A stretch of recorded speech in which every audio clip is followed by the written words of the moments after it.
స్నాతక మహోత్సవే. అందరికీ నమస్కారం. ఈ స్నాతక మహోత్సవానికి మీ అందరికీ సుస్వాగతం. నా పేరు శివ నముడూరి. నేను పరిచయ కార్యక్రమం చేయడానికి వచ్చాను. కార్యక్రమం వివరించి I will hand it over to Siri and we will get on with the program. First, there will be introductions by Dr. Siri Sonty, then Dr. Venkata Chaganti will speak, and then conference of the award, followed by Dr. Sarada Purna responding for the conference. That is the order of the business. Dr. Siri Sonty, please come over.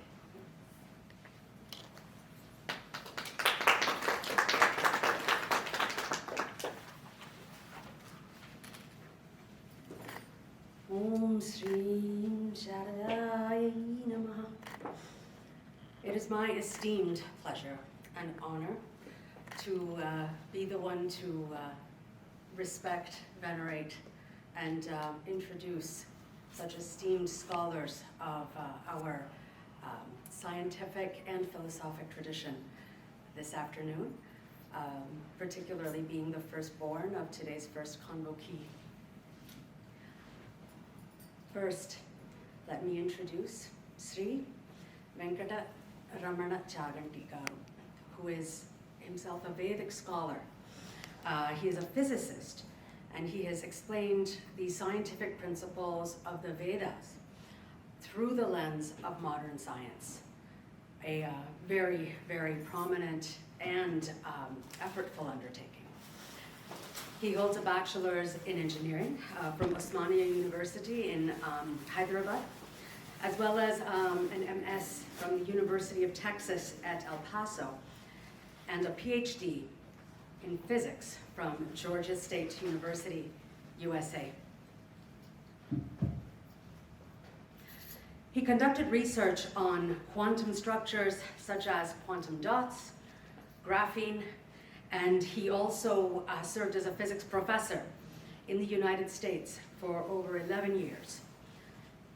He performed experimental research on weather regulation, storm mitigation through yajna, and he published several international scientific papers. I hear myself much better now.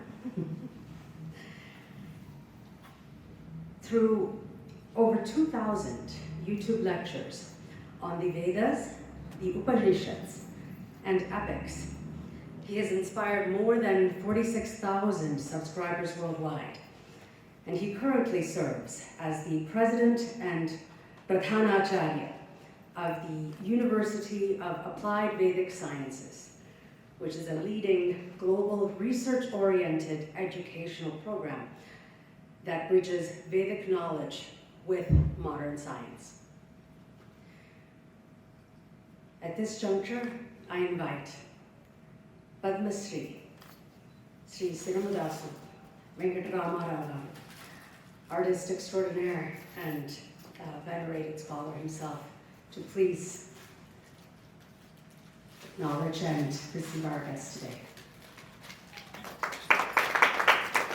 Madam. Thank you.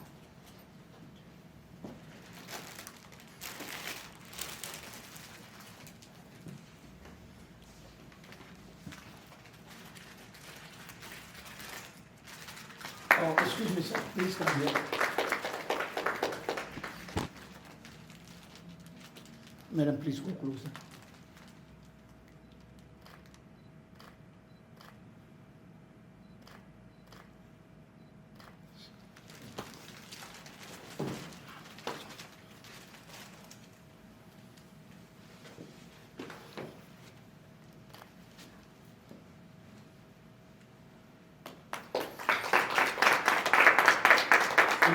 Let's make it symmetry.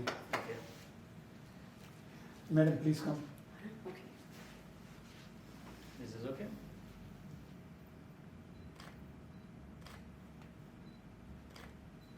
Thank you. Thank you, sir.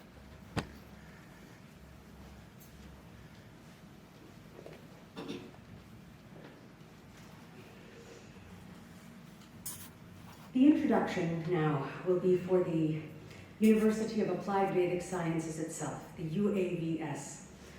This university is an online institution which is based in the United States. This institution is dedicated to the Vedic wisdom and integrating that wisdom with modern science, thus making it more relevant to current generations and preserving the age-old intuition and philosophy of the Vedic times. Under the leadership of President and Pradhanacharya, Dr. Venkata Ramana Chaganti, this university advances global research-oriented education, blending ancient Vedic principles with scientific inquiry. UAVS aims to foster social, environmental, and spiritual well-being and has been successfully operating for over a year, doing more work than I believe even a year is possible to create. This university offers two main programs, the PhD in Applied Vedic Sciences and certificate courses in Vedas and Shastras, covering topics such as the Upanishads, Vedangas, and various philosophical structures and systems. Students from India, the United States, Europe, and South Asia, ranging from young researchers to senior scientists, engineers, doctors, and information technology professionals, all participate in this diverse global learning environment. Advisors and administrators include experienced educators, experts, Vedic scholars such as Srinivasa Rao Hanigal, Financial Controller and Board Director, Murali Krishna Cheru, who is the Technology Advisor Board Director, Dr. Srimati Sarada Purna Sonty, who is Sanskrit Telugu Scholar and Advisor, Shri Prabhakar Sharma, who is a Vedic Scholar and Advisor, Dr. Koduri Subbarao, Vedic Scholar and Advisor, and Sri M. Narayan Rao, who is an environmental specialist as well as advisor. Today's convocee, Dr. Sarada Purna Sonty. It is a very sweet honor to be up here to be able to present this or introduce this very mighty lady to all of you today. Dr. Sarada Purna Sonty. She is a distinguished Vedantin, musicologist, poet, and scholar. Has been all of these things even since my childhood. And she has made significant contributions in Vedanta, Carnatic music, Indian arts, and Sanskrit exegesis. She was born in Tirupati, in the Tirumala Hill town, and was raised in a traditional environment steeped in Vedic, Sanskrit, and Telugu culture. Her initial Sanskrit training came from her grandfather, Brahmasri Susagla Surya Bhagavat Shankar Shastri, and she later continued her studies under Brahmasri Ramavarpu Sharat Babu garu. She underwent extensive Vedic training for several years under Brahmasri Vishwanatha Achyuta Devarayalu, gaining deep insight into Vedic chanting and traditional Vedic disciplines. She further refined her understanding of Vedic sound and syllabic philosophy through study and dialogue with eminent Vedic scholars such as Rimilla Surya Prakash Shastri and Tangirala Bala Gangadhar Shastri. Dr. Sarada Purna Sonty is married to Dr. Sri Ram Sonty, may you rest in peace. And the couple, it says, is blessed with, but has had to entangle with their two children, myself, Siri, and Sita. The honorific title, Sevaratna, has been conferred upon both Dr. Sarada Purna Sonty and Dr. Sri Ram Sonty for their lasting contribution to the Carnatic arts through preservation, research, and propagation of the theory and practice of Carnatic music. As poet, composer, and researcher, She has authored about 24 books, adding substantial scholarly and literary value in the fields of Vedanta, musicology, and Indian culture. Her notable works include Nadananda, Purnamidam, Pratichi Nainisham, and her research on Tarlapaka Annamacharya's dance and music traditions, among many others. By translating and commenting on Meghaduta into Telugu and co-authoring the Telugu work Charnakya Niti Sahasri, 1000 Maxims, she has brought classical Sanskrit literature closer to modern Telugu readers.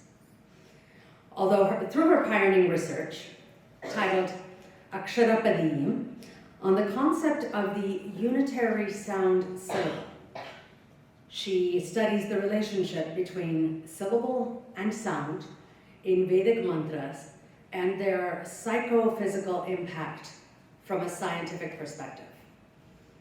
She plays a key founding and leadership role in organizations such as SAPNA, Sri Annamacharya Project of North America, Sri Foundation, or Sonty Renaissance International Foundation, the Veena Global Council, the Center for Telugu Studies, and Veda Vidya Parishad, working actively to promote Indian arts and Vedic education. As the owner and chief editor of Brahmi Journal, she provides a platform for serious research in Vedic studies, Sanskrit, Indian philosophical and cultural thought.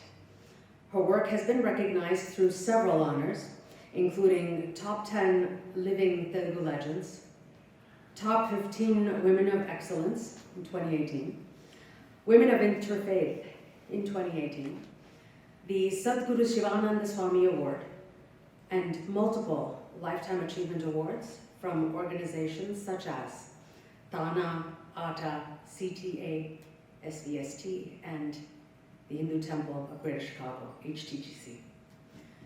Most recently, under the guidance of Dr. Venkata Ramana Chaganti at the University of Applied Vedic Sciences. Sarada Purna Sonty completed her PhD on the unique topic Aksharapadiyam, for which this gathering offers its heartfelt felicitations.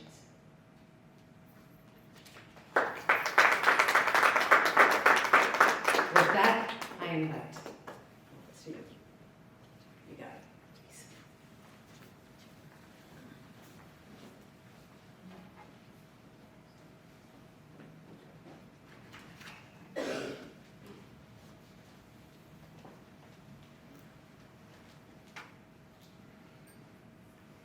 ॐ विश्वानि देव सवितर्दुरितानि परागासु वा यद्भद्रं तन्न आसु वा ॐ शान्ति शान्ति शान्तिः. Namaste to everyone. Today is a wonderful day, and I would like to speak few words before I could start the actual program. That is, I am Dr. Venkata Chaganti, as introduced by Siri Sonty, correct? So, and I am the President and Acharya of University of Applied Vedic Sciences.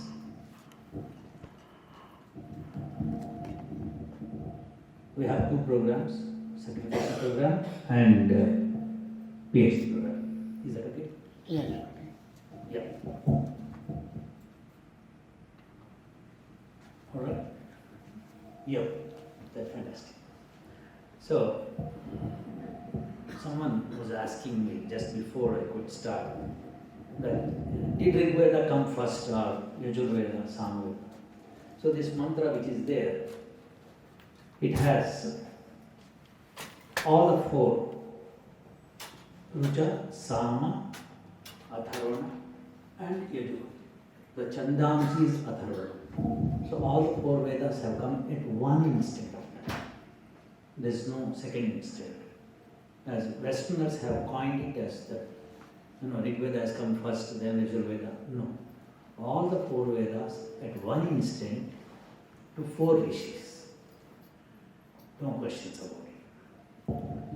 And the Vedas have come at the time of creation, and according to our Vedic Sampradaya, it is 1000. నా cell phone అది వస్తుంది.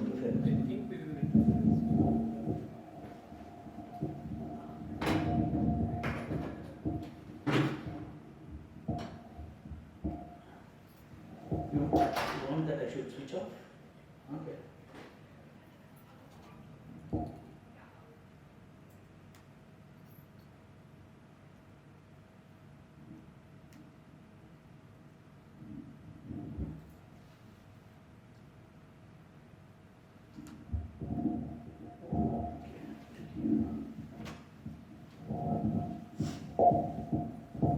Is it because of my motion?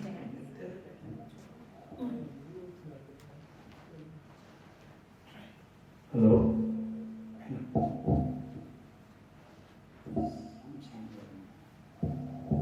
Cell phone is there.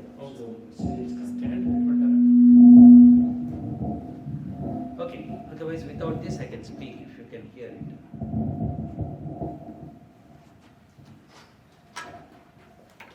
Yeah, you're right, sir.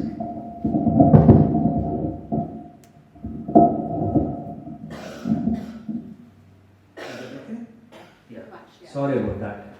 So all the four Vedas have come at one instant, there is no question of second instant.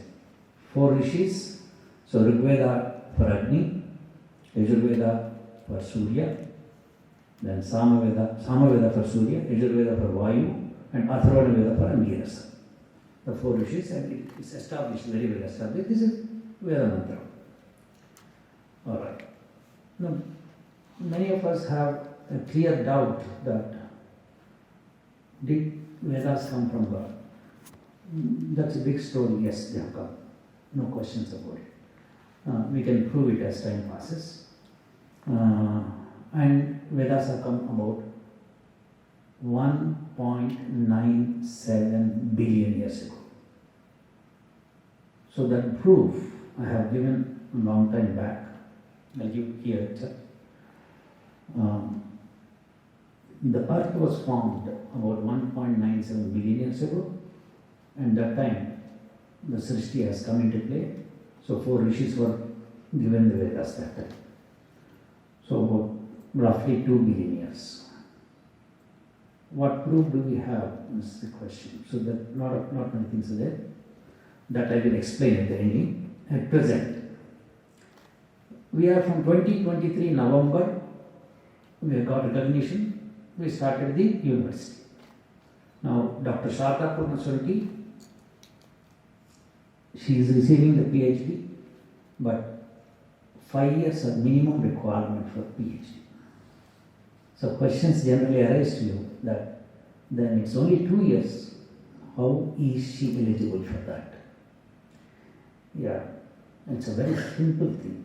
That is, if you do a course at some university, let's say that Georgia State University, for 3 years you do your degree there, and 4th year you can go to University of Texas and then do there, or Georgia Tech you can do there and get the degree from Georgia Tech. So that is how she has done her work under the guidance of Brahmashri Vishwanatha Achyutaraya from 1996 to 2012. So many years of work. And since he passed away, she asked me, can you see this work and say it's correct or not? Then I said, yes, we will definitely look into that. This she asked me in 2023 September. And we got recognition in 2023 November. And I said, I will look into that. Then from time it's going on. And I looked at her work. I said, this work need to be authorized by Sanskrit scholars along with me. Otherwise it's not possible. Then she asked me,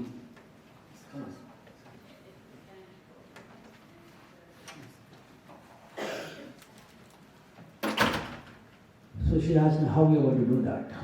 I said, definitely first you write down your work. Whatever work she wrote down, I went through that work. It requires an authentication from Vedas.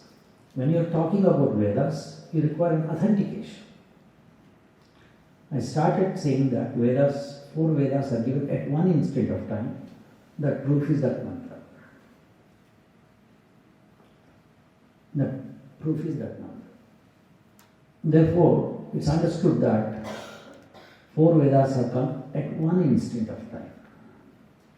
And 4 have come, not single one. Many of us have an idea that Vyasa Bhagavan has divided them into 4 parts. That's partially correct, but not entirely correct, because 4 Vedas were given initially. The question doesn't arise division. Then what did he do? He did into suktas, all the 4 Vedas into suktas. They're called samhitas. Samhita means all words entangled together, which he separated them and gave. So that is 4 Vedas. Questions doesn't arise. So Vedam is the pramana, parama pramana. Only evidence what we have is Veda. Other than Veda, we don't have any other evidence. If you have to talk about Veda, you have to go into Veda, then talk about it. You can't talk outside Veda. That sentence she wrote. It is, then I got impressed. Yes, she is telling the truth, because that's how I talk. You go into Veda, bring out something, then talk about it. You can't talk outside Veda, about Veda. For Vedam, Vedam is the Parama Pramana.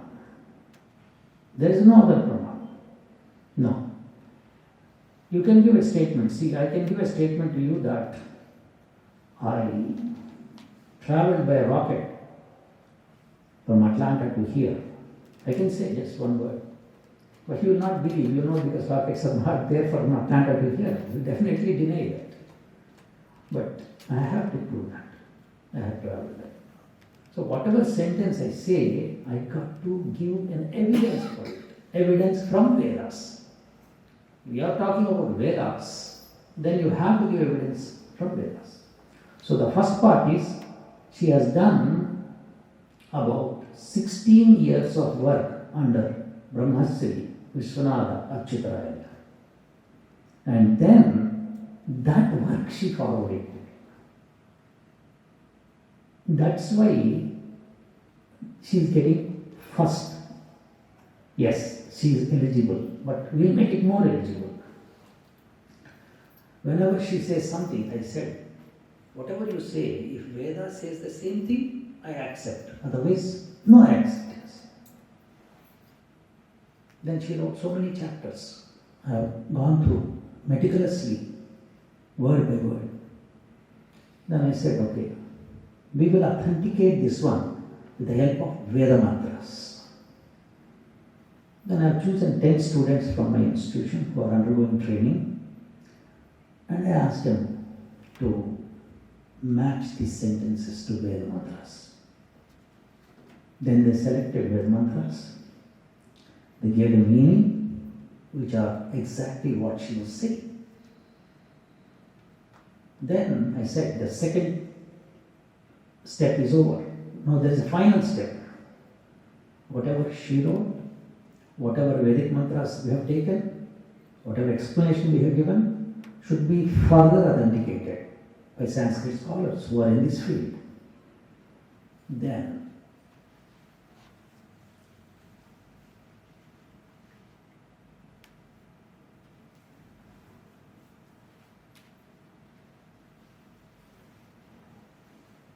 in the International Journal of Sanskrit Research. This has wonderful Vedic scholars. Wonderful means wonderful Vedic scholars. Head of the departments of different universities. Those are present in this. I'll show you.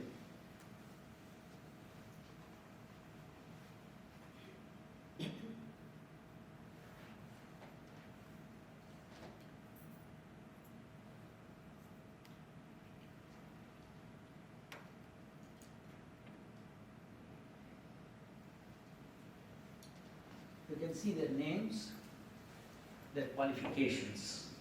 This is the editorial board for this, and there are further more down many people. So not 1, 2, there are about 20 people there. 20 professors, 20 Sanskrit scholars. So I said we will write to them whatever work has been done, and then let them take the charge of publishing it or not publishing it. If they reject it, that means it's not up to the mark. If they authenticate it, they have no other way of authenticating better than that. So we sent our articles to them, they scrutinized. She got 13 papers published. Please, 13 papers. One thing. And there are still 15 papers remaining. So such vast subject she has written. So 13 papers, and students are so thrilled that they got an opportunity to work with her, work under her, and then takes guidance from them, then they do include it in that. So that's how. So it's not a 2 years research or 6 months research. It is 16 years of work she has done. We just gave the stamp of Vedas to it, and all these editorial persons, I don't know who looked into it, who corrected it, who asked us to do some corrections and send it. We don't know because it's double-blinded. So that is, they don't know who we are, we don't know who they are. That's how the journal does it. It's called double-blind. So they do that. And you can go through their all articles, wonderful articles. Tirumal Tirupati Devasthanam professors, they publish their articles in that. So everywhere from India, different universities publish their papers there. So now we took our place there.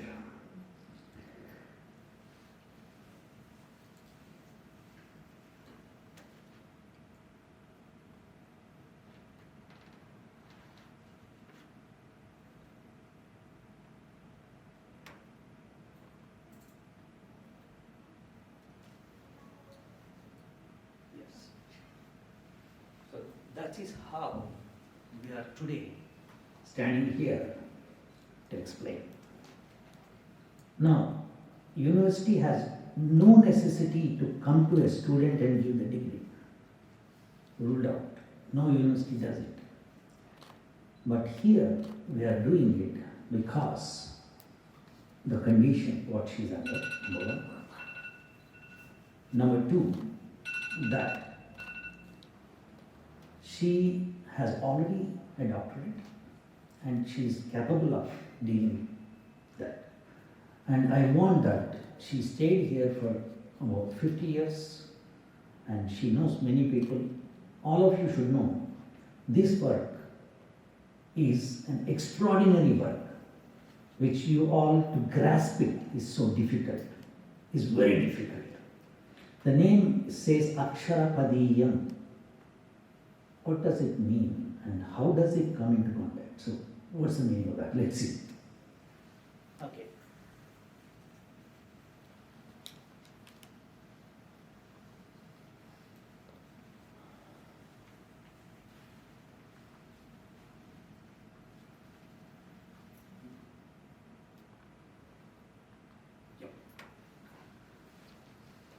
her teacher, her guru, is Brahma Shri Vishwanatha Achyut approach to understand Veda. So Raivu gave a way to understand Veda which manifested themselves in the form of sound at the beginning of creation. Om Rutancha Satyamcha Bhidda Tapaso Ajjayata Tato Ratrajayata Tatah Samudro Arnavaha. This mantra is from Rigveda and it is in 10th mandala. 190 is the suttam, and this mantra says clear this majestic mountains, earth, vast oceans, sound, everything in this mantra. So we are very clear that Achyuta Devarayan is not a normal person. No, he is not normal. The simple sentence what is given there indicates that he has profound knowledge in Vedas. So, through his writings, Sri Raivu showcased a scientific approach to understand Veda. Good. Sri Raivu works include Vedaravandana, 5 volumes, and Vishwanatha Madhyakralu. I could not find it. I don't know that book. It is not. Sita, Purva Megham and Uttara Megham, Kaika, and Kanta Vidhi, Katha Vidhi.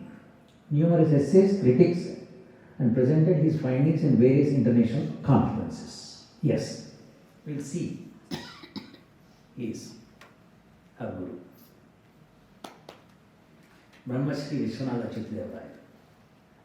So you can find this Hinduism, Sanatana Dharma, his name in that website, and his book, what he wrote there is given there. These two. So you will find his name everywhere. And he is the son of Vishwanath Satyanarayana, who is a Kavi Samrat. So basically they have the same genes coming into. And we are lucky to have a student who did work under him. Wonderful work, 16 years of work, and so beautiful. All right. This is the time period in which she did work with Dr. Vishwanatha Acharya. Now, Aksharapadiyam.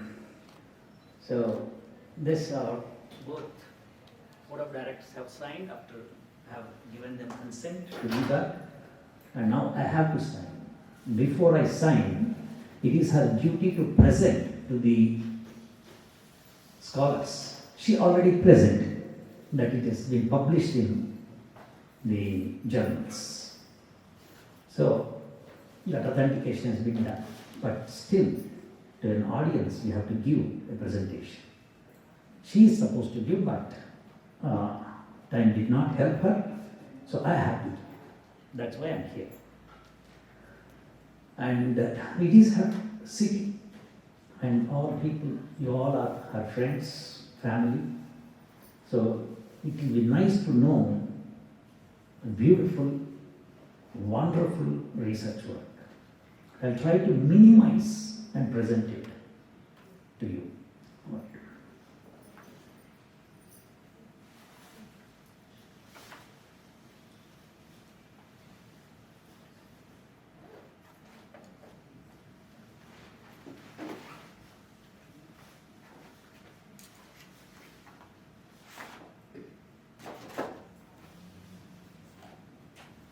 This is the dissertation which he submitted. So many pages.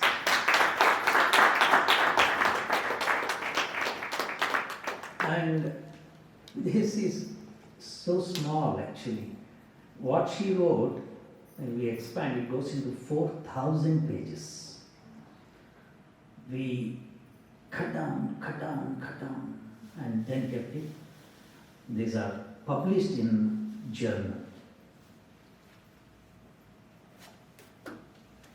These are the publications, International Journal of Sanskrit Research. So you can go through these papers. I'll keep it here for you. All 10 papers are there, 12 papers are there. So 13th paper today itself got published. So you should know what's actually all this. There we are. Let me present it. Please bear with me. Take some time. And to understand it, it's a bit difficult, but I'll try to explain easily. 13 papers, each paper has one particular concept, and the concept is authenticated by Veda mantras, and that explanation of the Veda mantras are given. So, in each paper there may be 10 authentications, 5 authentications, or 3 authentications, depending on the size of the paper. I'll try to bring one such authentication from each paper, 1 or 2, and explain, so that the time will be more than enough. You will not get bored and you will understand it.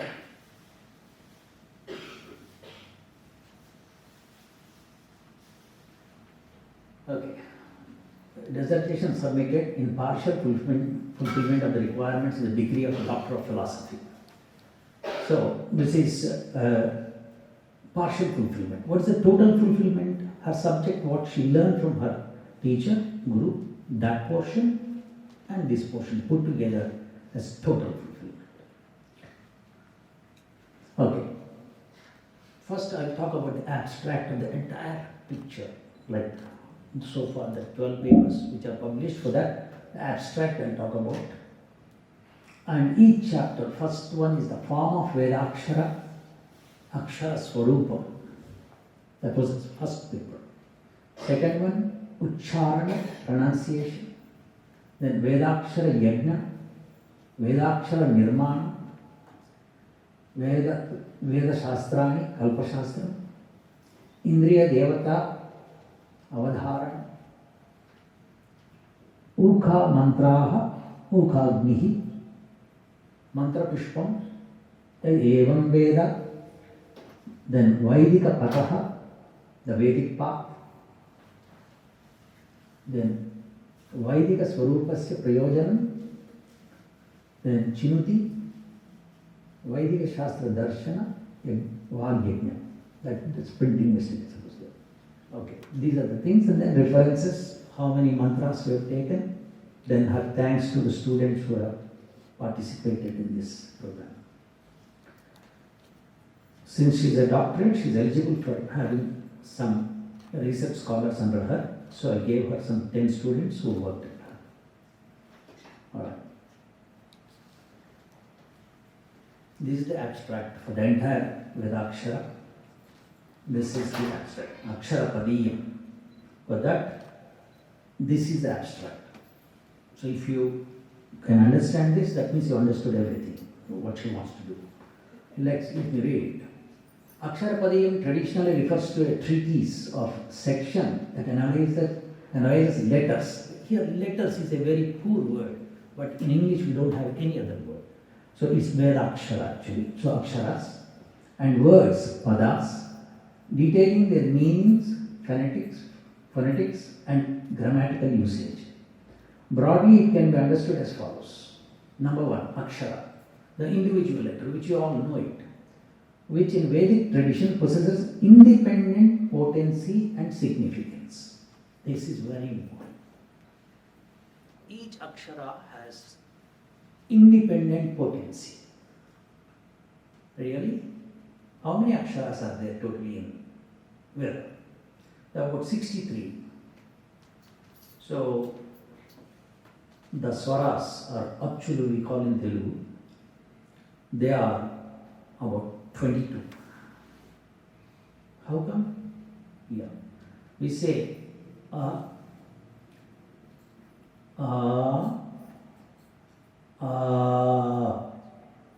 so 1 matra, 2 matras and 3 matras. So A has 3 variations. Similarly, E also. So like that, if you go, then you have 22 letters, 22 Vedaksharas for Achu, that is swaras. Then Kakka, Gaka, like that you have 25 of them. Then Antastha, Yaralava, then Ushmas, another. Sashashaha. So this 8, then Ayoga was another 8 are there. In that Visarga comes.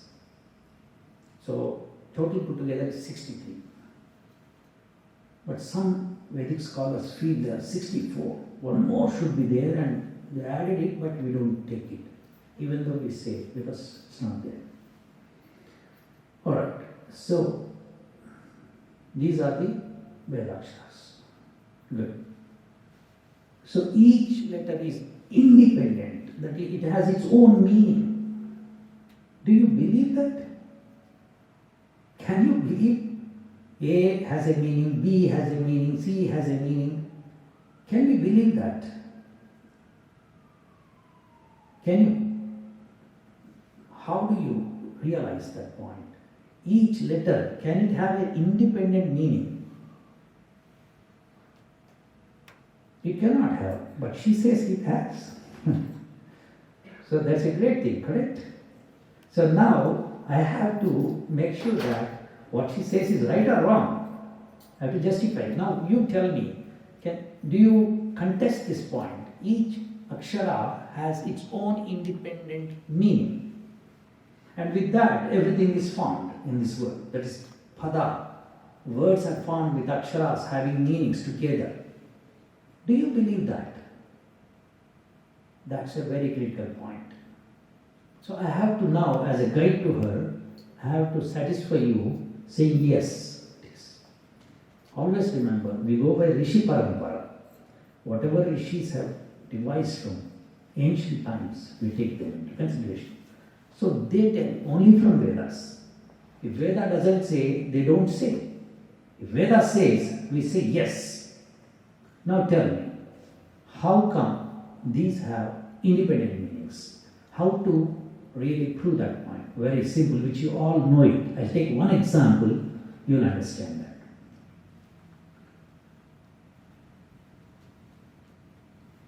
Om. Om is made of 3 Vedic aksharas. A, U, M. So, Om. That written in Vedas as O is 3 times, that is Pluta. So, like Ekamatra, one matra means you close your eyelids and open once. Then Dirgha means then Pluta means like that. So, Om, that is called Om. So that has 3 matras. And A means Virat, Agni, Vishwa. U, Hiranyagarbha, Vayu, Tejas. Ma, Ishvara, Aditya, Prana. So each letter has a meaning. This Veda says, in Mandukya Upanishad, Mandukya Maharshi has given the meanings of this. He took it from Vedas and gave. So now, this Om, all of you must have heard this one. It has 3 letters, A, U, M. Then why do you say Om? A plus U becomes O. That's how it goes. So Om. So this has, each letter has individual meanings. Yes. So therefore, Harakshara Padiyam is one step done. That each letter can have definitely meanings. Questions you have? Any questions before I proceed? Because from here onwards you'll feel sleepy. Because it's difficult. The road is a bit bumpy. So this, if you understand, then whatever she said, at least some portion you can understand. Because she did not touch one small portion of Veda. She entirely wrapped the Vedas. Wonderfully written by her, from her Guru. What she learned is so wonderful. So that I'm going to present it now. So let's go ahead. The first paper which is published is the form of the Vedakshara, which is called Akshara Swarupam. How can an Akshara has a Swarupam? Is it? We write all like this, that's done. So, what is Swarupam? That's what is meant. The study explores the metaphysical and linguistic essence of the Akshara, that is Vedakshara, as present in the Vedic tradition. Remember, we are talking about Vedas, no other Shastra except Vedas. It distinguishes between Vedic and Sanskrit languages. First, bold here. I really appreciated this particular point. This is what many of us will not realize. We will think Sanskrit and Vedas are same. No. Sanskrit language is a language like Telugu, English, something. Veda is different. It's entirely different. It has, from Sanskrit, has evolved from that, no doubt. Samskritam. So, Kritam means doing. Samskritam means doing it nicely. So, we filter it and then give it to normal public. Then one of you or two of you or many of you may not accept this point. I'll prove it now. We'll prove it from Veda mantras, that one. Okay. So, accepting that while Sanskrit evolved from the Vedic tongue, the two differ fundamentally in grammar, structure and spiritual function. The Vedas described as chandas, metrical and prosodic in nature, are identified as the only authentic source of original divine language. The paper explains that in Vedas, language is Vedakshara centered, that is Akshara Pradhana. Very important. It's not word Pradhana, Akshara Pradhana. So each letter, how you pronounce it is very important. So I told you that swaras are 22, but in fact they are to be spoken in Anudatta, Udatta and Swarita. Then it becomes totally something else. Each R has 18 variations. So, why do we require so many? Because that is what is Akshara Padiyam. That's what she tried to explain in her work. It's so wonderful. And to digest it takes a long time. Long time, I'm telling you, I promise you. It will take a long time to digest whatever she wrote. So wonderful it is. And it's beyond the recognition of any scientific community. We will see that. Okay, through spiritual references, we establish the Vedaksharas emerge at the intersection of vital, life and sound energies, while words arise from the union of desire, emotion and effort.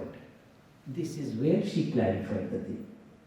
That is, Vedaksharas emerge at the intersection of vital, life and sound energies.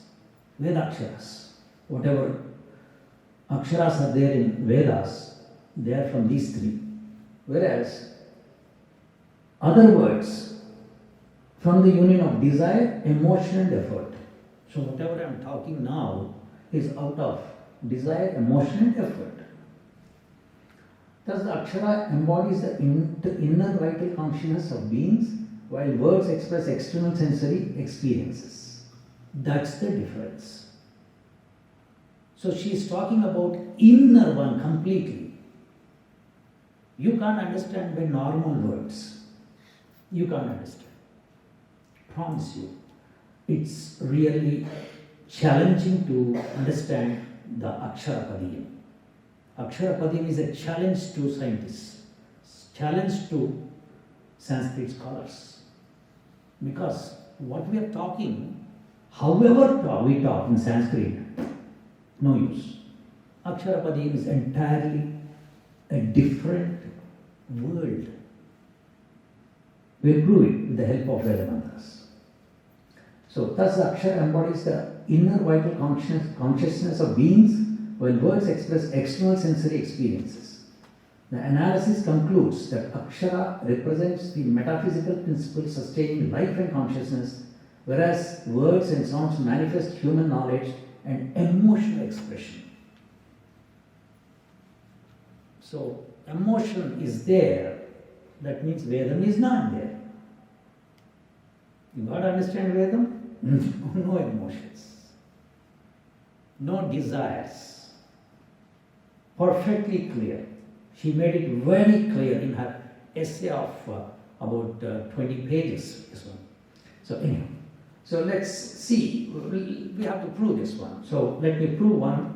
I'm sure you all are feeling sleepy. Don't sleep, please. This is a lifetime opportunity for you to listen very carefully. Okay.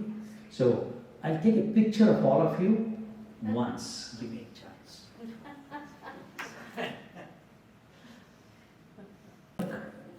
With her, daily up and down.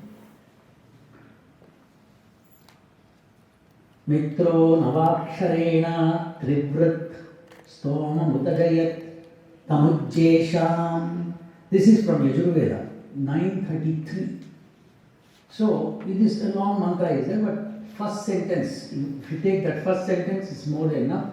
This particular Mitro Navaksharena Trivrita. This Trivrita, what is three? You know three, what is three? You know, Vrita. So, what it is, that we will explain.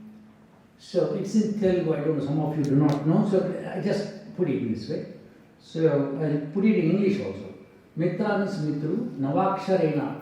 9 aksharas, Yajushi Brihati Chandas, that's called as Trivrittam, Korikanu, Bhavamanu, Yatnamanu, Karmanu, Jnanamu, Upasana.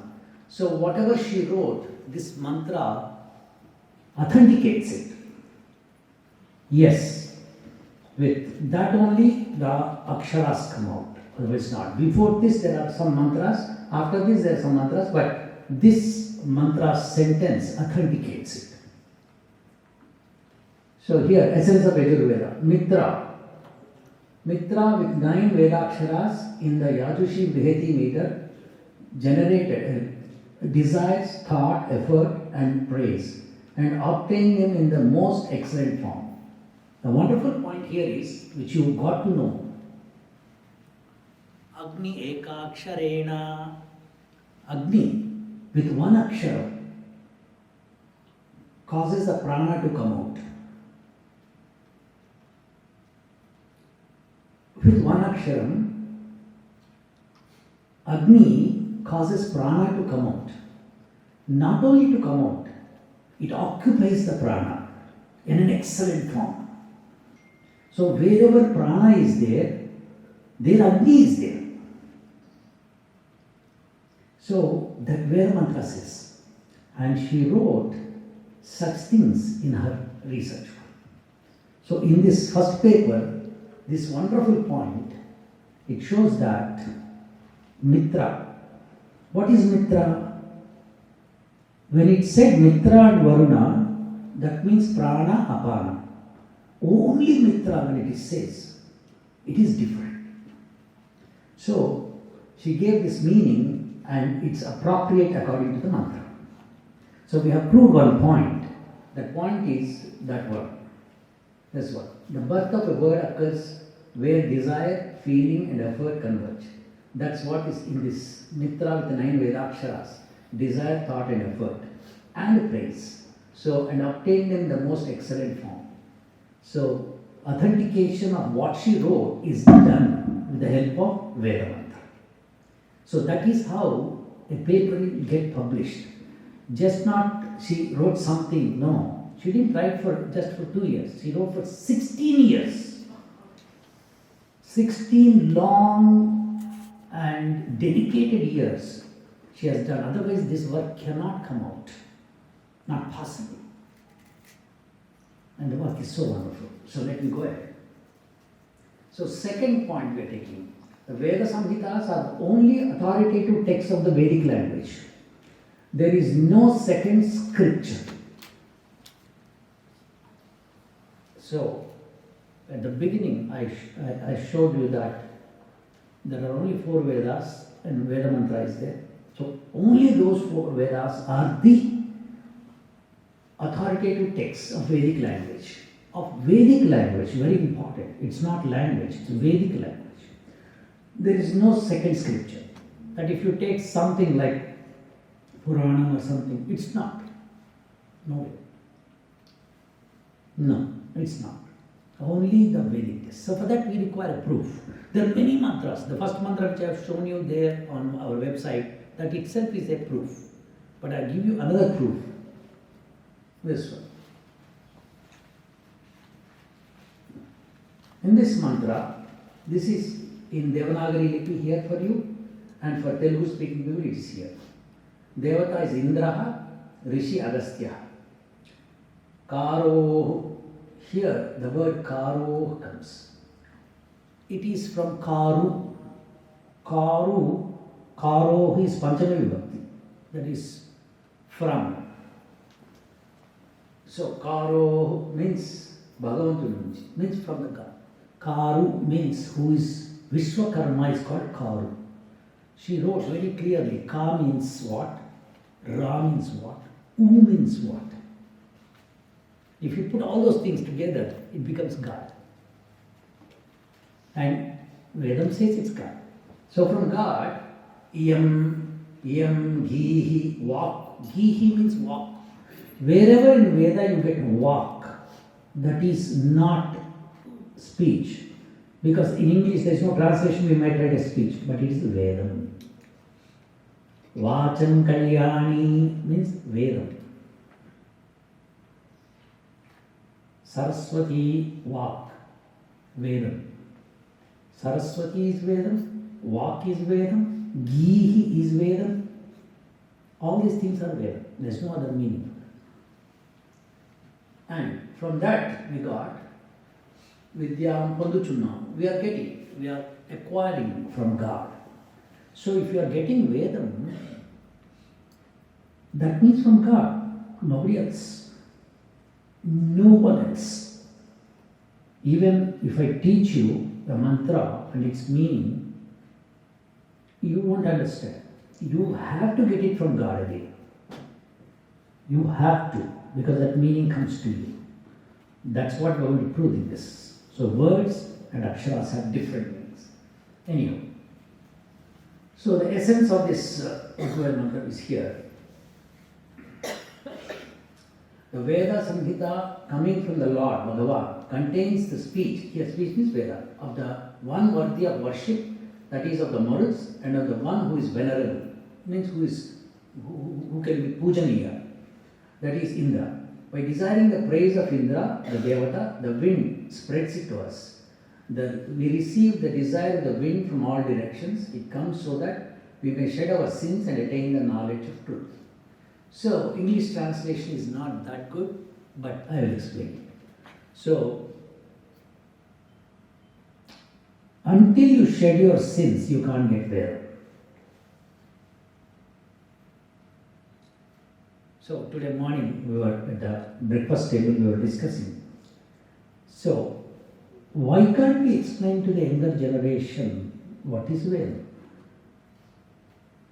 Why can't we explain to them what is Veda? How to get, how to read it, how to understand it. We are not able to make them understand because they have to do penance, tapas. Then only you can understand Veda, otherwise not. Then why do you tell us this about Veda? We will not do penance. You tell us or not tell us. I can understand nuclear physics, I can understand atomic physics, I can understand biology, zoology, everything. I'm a rich person, I have a lot of money, I have everything. So why do I require this Veda? Why do we require this? That's the point. That's the entire entity of this particular. Akshara Padini is about that.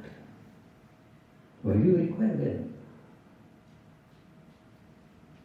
We have everything today. We are having luxury, we have mind, we have car, we have aeroplane, we have everything. Why do we require Veda? That's the point. Vedam is beyond all this. It is beyond. In order to explain what is beyond, you have to experience it. In order to experience, you should first of all know what it is. So we are trying to explain this. Okay. So now, as you said, ma'am, you asked me that questions can I ask you. So that's called Purva Paksha. When somebody presents something, You have your doubt to express them. It's called Purvapaksha. And then we'll have Uttarapaksha. That is, we answer them back. So, for this meaning, we are giving question and answers. So, Purvapaksha is question, answer is Uttarapaksha. That's how Vedic studies go that way. So, every mantra, okay, I gave the meaning, finish. I can't tell like that. I have to answer questions based on that. So, let's see. So, what is the desire of Vayu in Rigveda 1:165-15? That's this mantra. Vayu has a desire. Yes, it has. What is that? To perform praises. That is, Vayu performs the praises. We think we are performing. So I'll say, Om Tat Saviturvarenyam, I say it. But actually the praise is performed by the Vayu, not us. How do you know? Yeah, that's what Vedam says. You are no one to do that. You just praise. Okay, so I don't utter it outside. I'll keep it inside myself. Then also can it do it? Then only it can do it. That's the meaning of that. Vayu is something which takes from you in your mind what you are chanting. It will take and perform its activities. So, who is praising? In this mantra, for this mantra, the Rishi is Agastya. So, Agastya is praising. About whom is Agastya praising? About the Lord, the worth of praise and venerability. So, Agastya is praising. Right. Then, who is worth of praise? The Maruts. Again, she told Indra first and then Maruts. First he says Maruts, then the Maruts will take that one to the Indra. So who is venerable? Indra. What does Agastya wish for us? The Veda. He is wishing all of us to learn Veda in this mantra. Then, how do Agastya's desires reach us? Agastya's desire spreads in all directions to the Maruts praising it. Who can receive Agastya's praises? No, by the way, Maruts. I just said Vayu has to take it to everybody. Marut means Vayu here. So, who can receive Agastya's praises? Only those humans who shed their sins receive the knowledge of Veda. Bottom line. You have to shed your sin in order to gain Veda. Absolutely. Otherwise, the Veda is understood like, okay, understood. But not that understanding. So, we will experience Veda only when we shed our sins. This mantra is absolutely clear. How to shed our sins? Same thing. Mantra chanting. Mantra chanting will shed our sins. For sure, 100%. Okay. Now, the Veda Samhitas are the only authoritative text. That's what they have proved it. That's Vedas cannot be just like this. It has to be in the mind. We will prove further that one. What do we learn fundamentally from Rigveda? Vedic mantras came from Lord to the praise of sages, thus spread via the Maruts and reach those who have shed their sins. Therefore, for the Vedic language, the Veda Samhita is a single text. So, until you shed your sins and understand it, Maruts will not carry it further. So, in Ramayana, you must have heard, Dasharatha has performed Putrakameshti. So, he brought a rishi who is pure, who shed his sins. So, he was worthy of doing that yajna in which he gave the payasam, Agnideva. It was taken by the 3 queens and they got good sons. So that's what it is. So everybody cannot do that. We perform yajna, but until you shed your sin, that will not be completed. That's why the Ritvaks have to be admired. They have to shed their sins, otherwise they can't be Ritvaks. Okay. Now we come to second chapter. First chapter, I bored you enough. Now second chapter. Okay, bear with me for some time. Okay, I'm trying to cut short it by Ucharana, pronunciation. He wrote so many things in that. Abstract will give you something. So that is, this work explores the Vedic philosophy of sound, Shabda, and Vedakshara, Sakshara, as the foundation of life, knowledge, and language.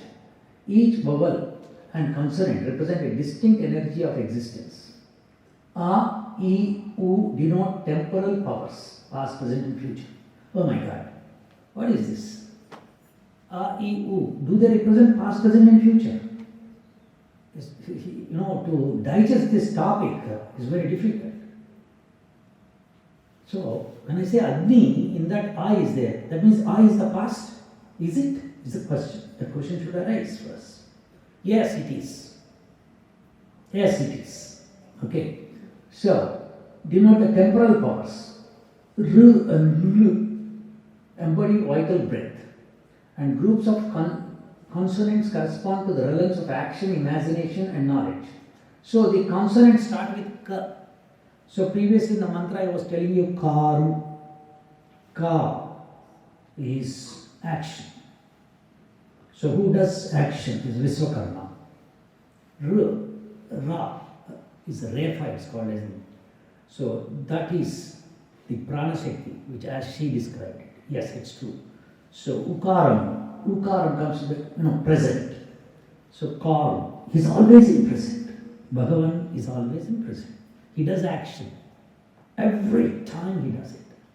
So, for any generations together, go back to thousands of years, then also he was Karu, now also he is Karu, future also he is Karu. Because he is existing every time. So, each letter has its own meaning, and put together a word has a fantastic meaning. So, that's about Aksharapadi. So, the text explains the Vak arises from the union of mind, breath, and knowledge, forming the bridge between human consciousness and divine creation. Pronunciation and tone reflect emotional and mental tastes, revealing the unity of language, thought, and life energy. While animals possess sound, only humans transform sound into meaningful expression through Akshara Shakti. Recognizing this sacred interrelation, ancient seers, that is rishis, declared Vagbihi Brahma. With speech itself is Brahman, affirming that language is both a spiritual and creative force within the universe.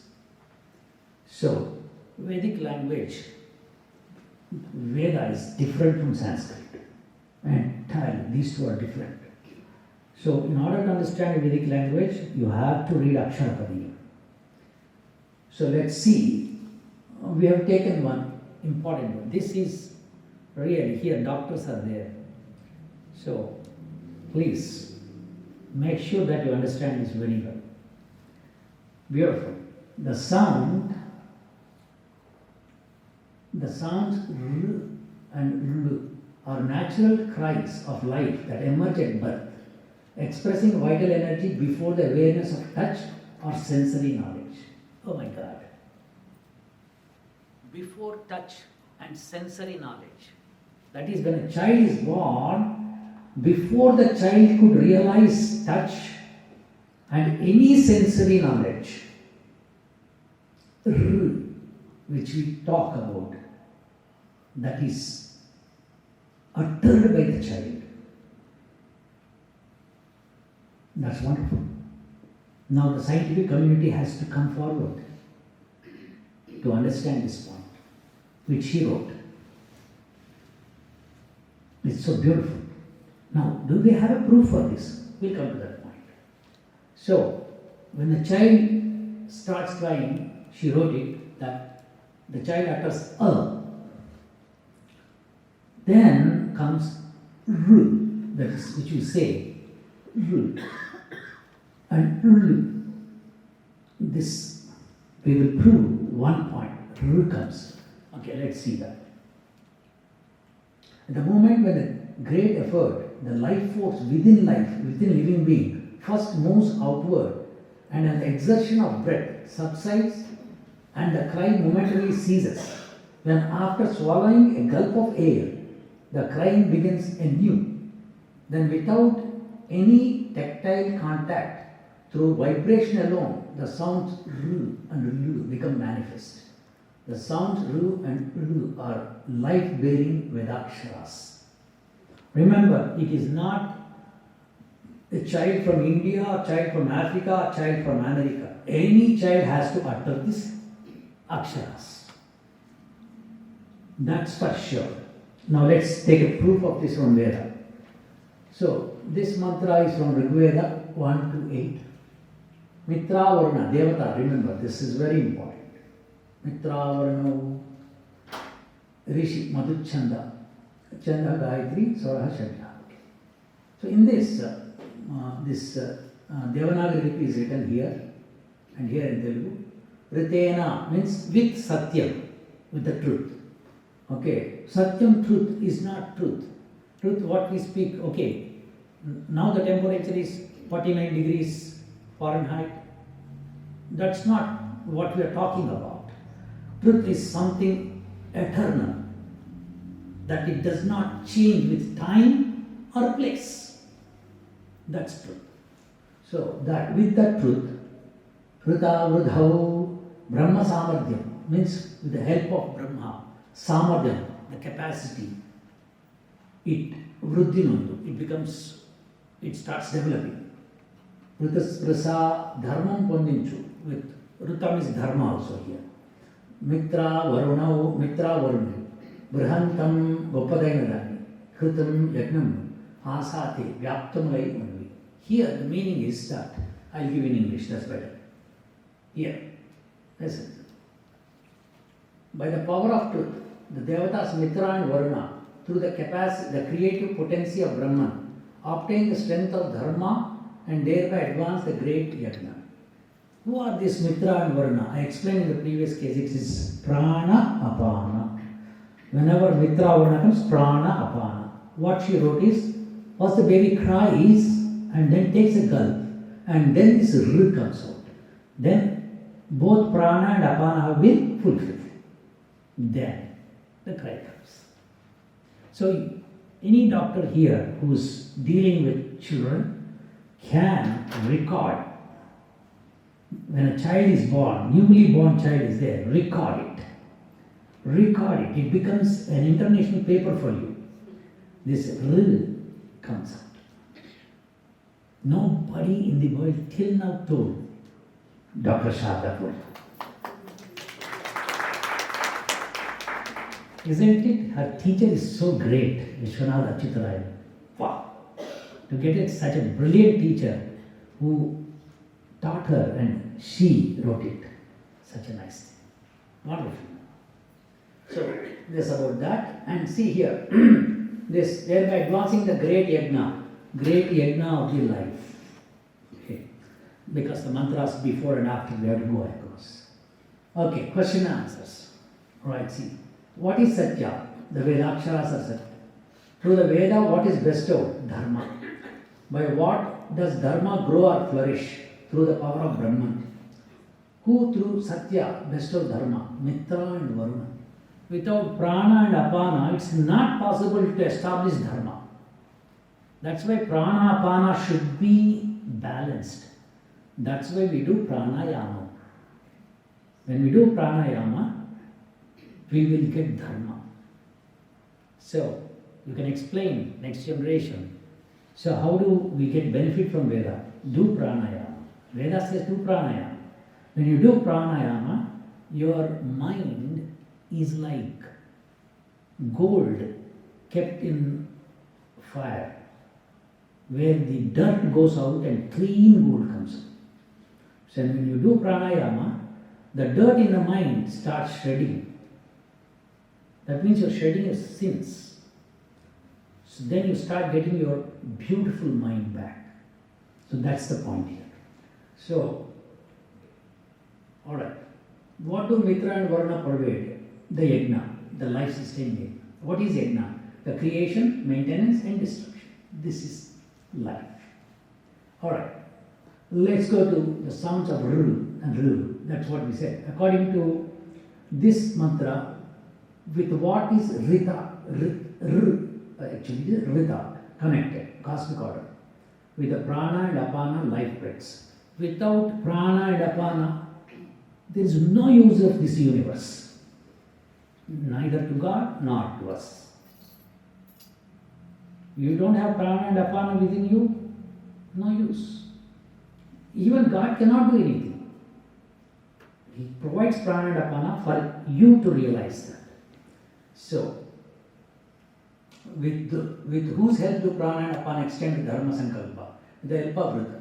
That is through the Vedaksharas. What kind of Vedakshara?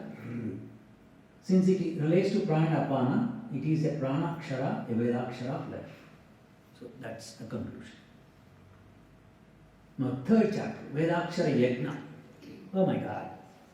You should read this entire chapters. It takes a long time for you to read. Each chapter is marvel. What is written in one chapter, the second chapter is different. But when you read it, you will connect between that and this. For sure. You'll understand, wow, we are realizing.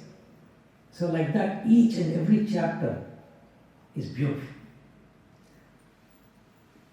So, let me do this. How much time do you have, Sivagaru? What time do you need to be 3 o'clock? Yes, sir. So we need about half an hour for facilitation conference, so 30 more minutes, sir. Okay. I'll try to explain in 30 minutes whatever I can. Alright. Vedakshara Yajna. The Vedaksharas, the sacred Vedaksharas of Veda originate beyond human cognition and embody powers that awaken imagination and consciousness within the human being. Remember, these are not the aksharas which we are talking in daily life. No. These are different. This can come only from Veda. I mean, I'm speaking here, there you are speaking, you are speaking here, there you are speaking. No, we are not speaking there, In Veda, we are not speaking we are speaking something else.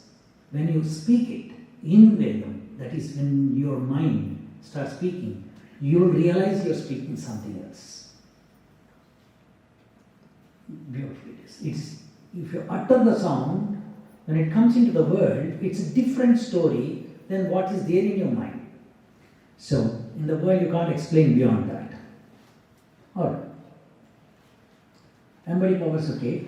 Neglect of the Vedaksharas obscures both vital life force and Brahman consciousness. This is the point. So if you do not talk about Vedaksharas, if you neglect them, you are neglecting Brahman. That means you are neglecting God. Whatever it is.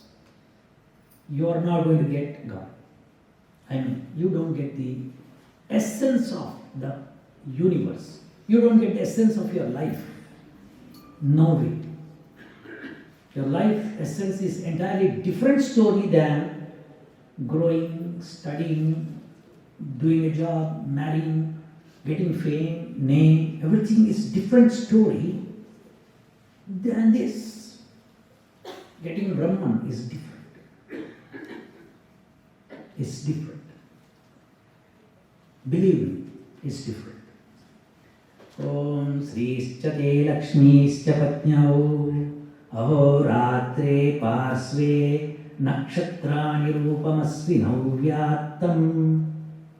This mantra says clearly, what is God? It is for him partials. The two partials of the day and night are the darkness and light are like Lakshmi and Shobha, like wives for him.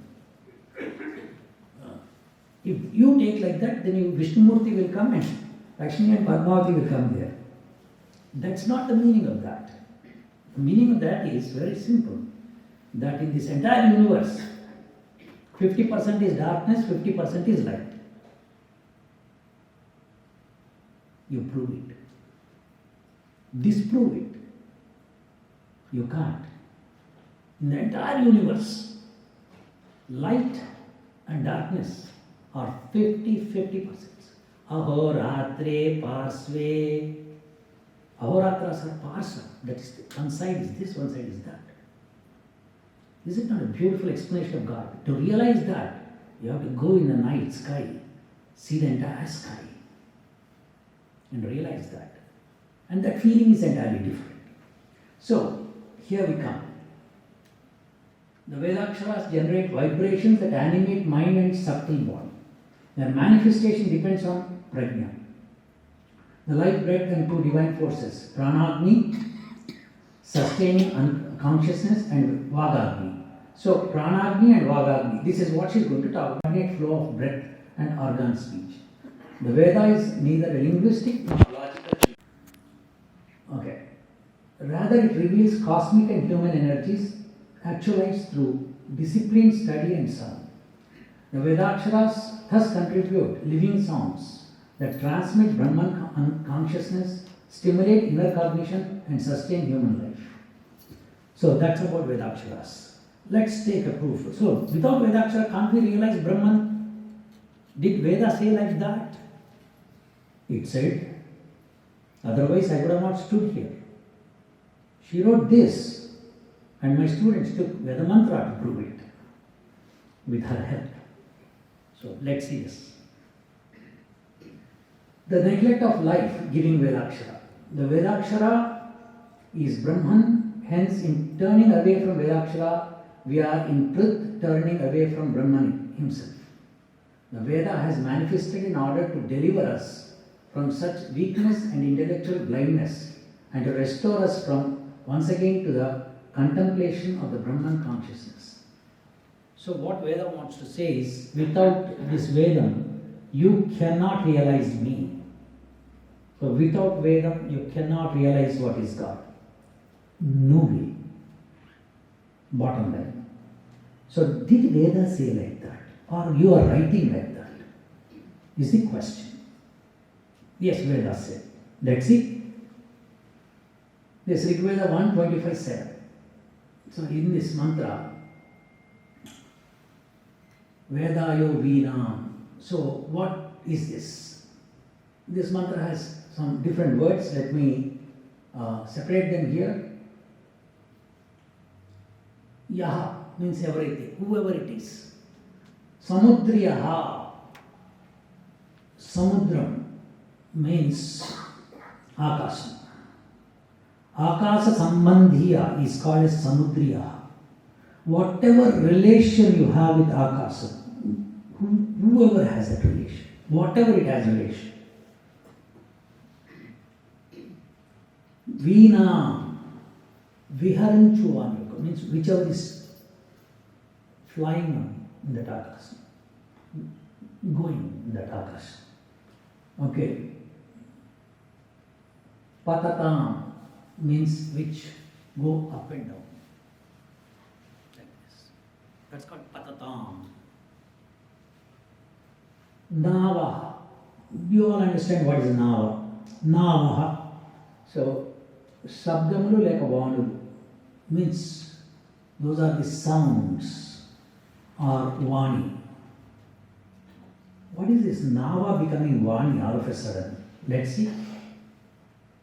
Veda, Tilskununo, whoever knows it, Padam, Padamuno, Antarikshena, Antarikshana, with the help of Antariksha, Tilskunu, we will know it. So whoever knows this Nava, that is the Sabdas, so whoever perceives those entities that move up and downward through the mid-region, Antariksha, the intermediate expanse between heaven and earth, comes to know the word Pada, belonging to one who moves therein, the utterances, Vani of the divine wanderer. Here, let me explain to you. If you go for Vaisheshik Darshana, you'll understand each and every material's properties are mentioned there, like Agni properties, Vayu properties, Jala properties, Akasha property also. It's mentioned it is Sabda Gunakama Akasam. So sound is that. So the Aksharas, Vedaksharas which flow on that antariksham will be able to take you to Brahman. How do we say that? With a question and answer, so let's reply that.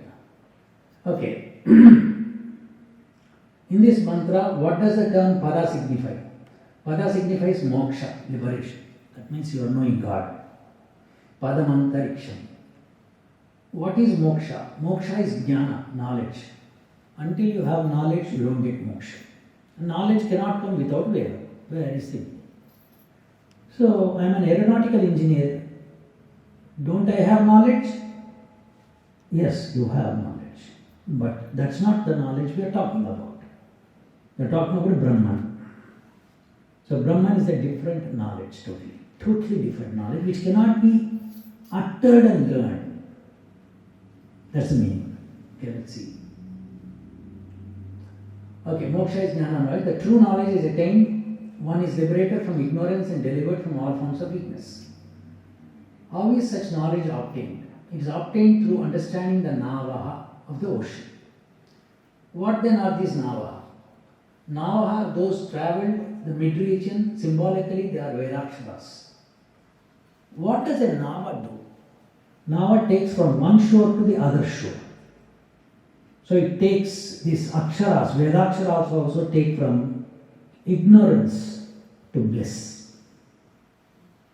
The nava, the ship which carries us, we want it that it should not drop us in the ocean. We want it to carry us safely. The safely carrying aksharas are Vedaksharas.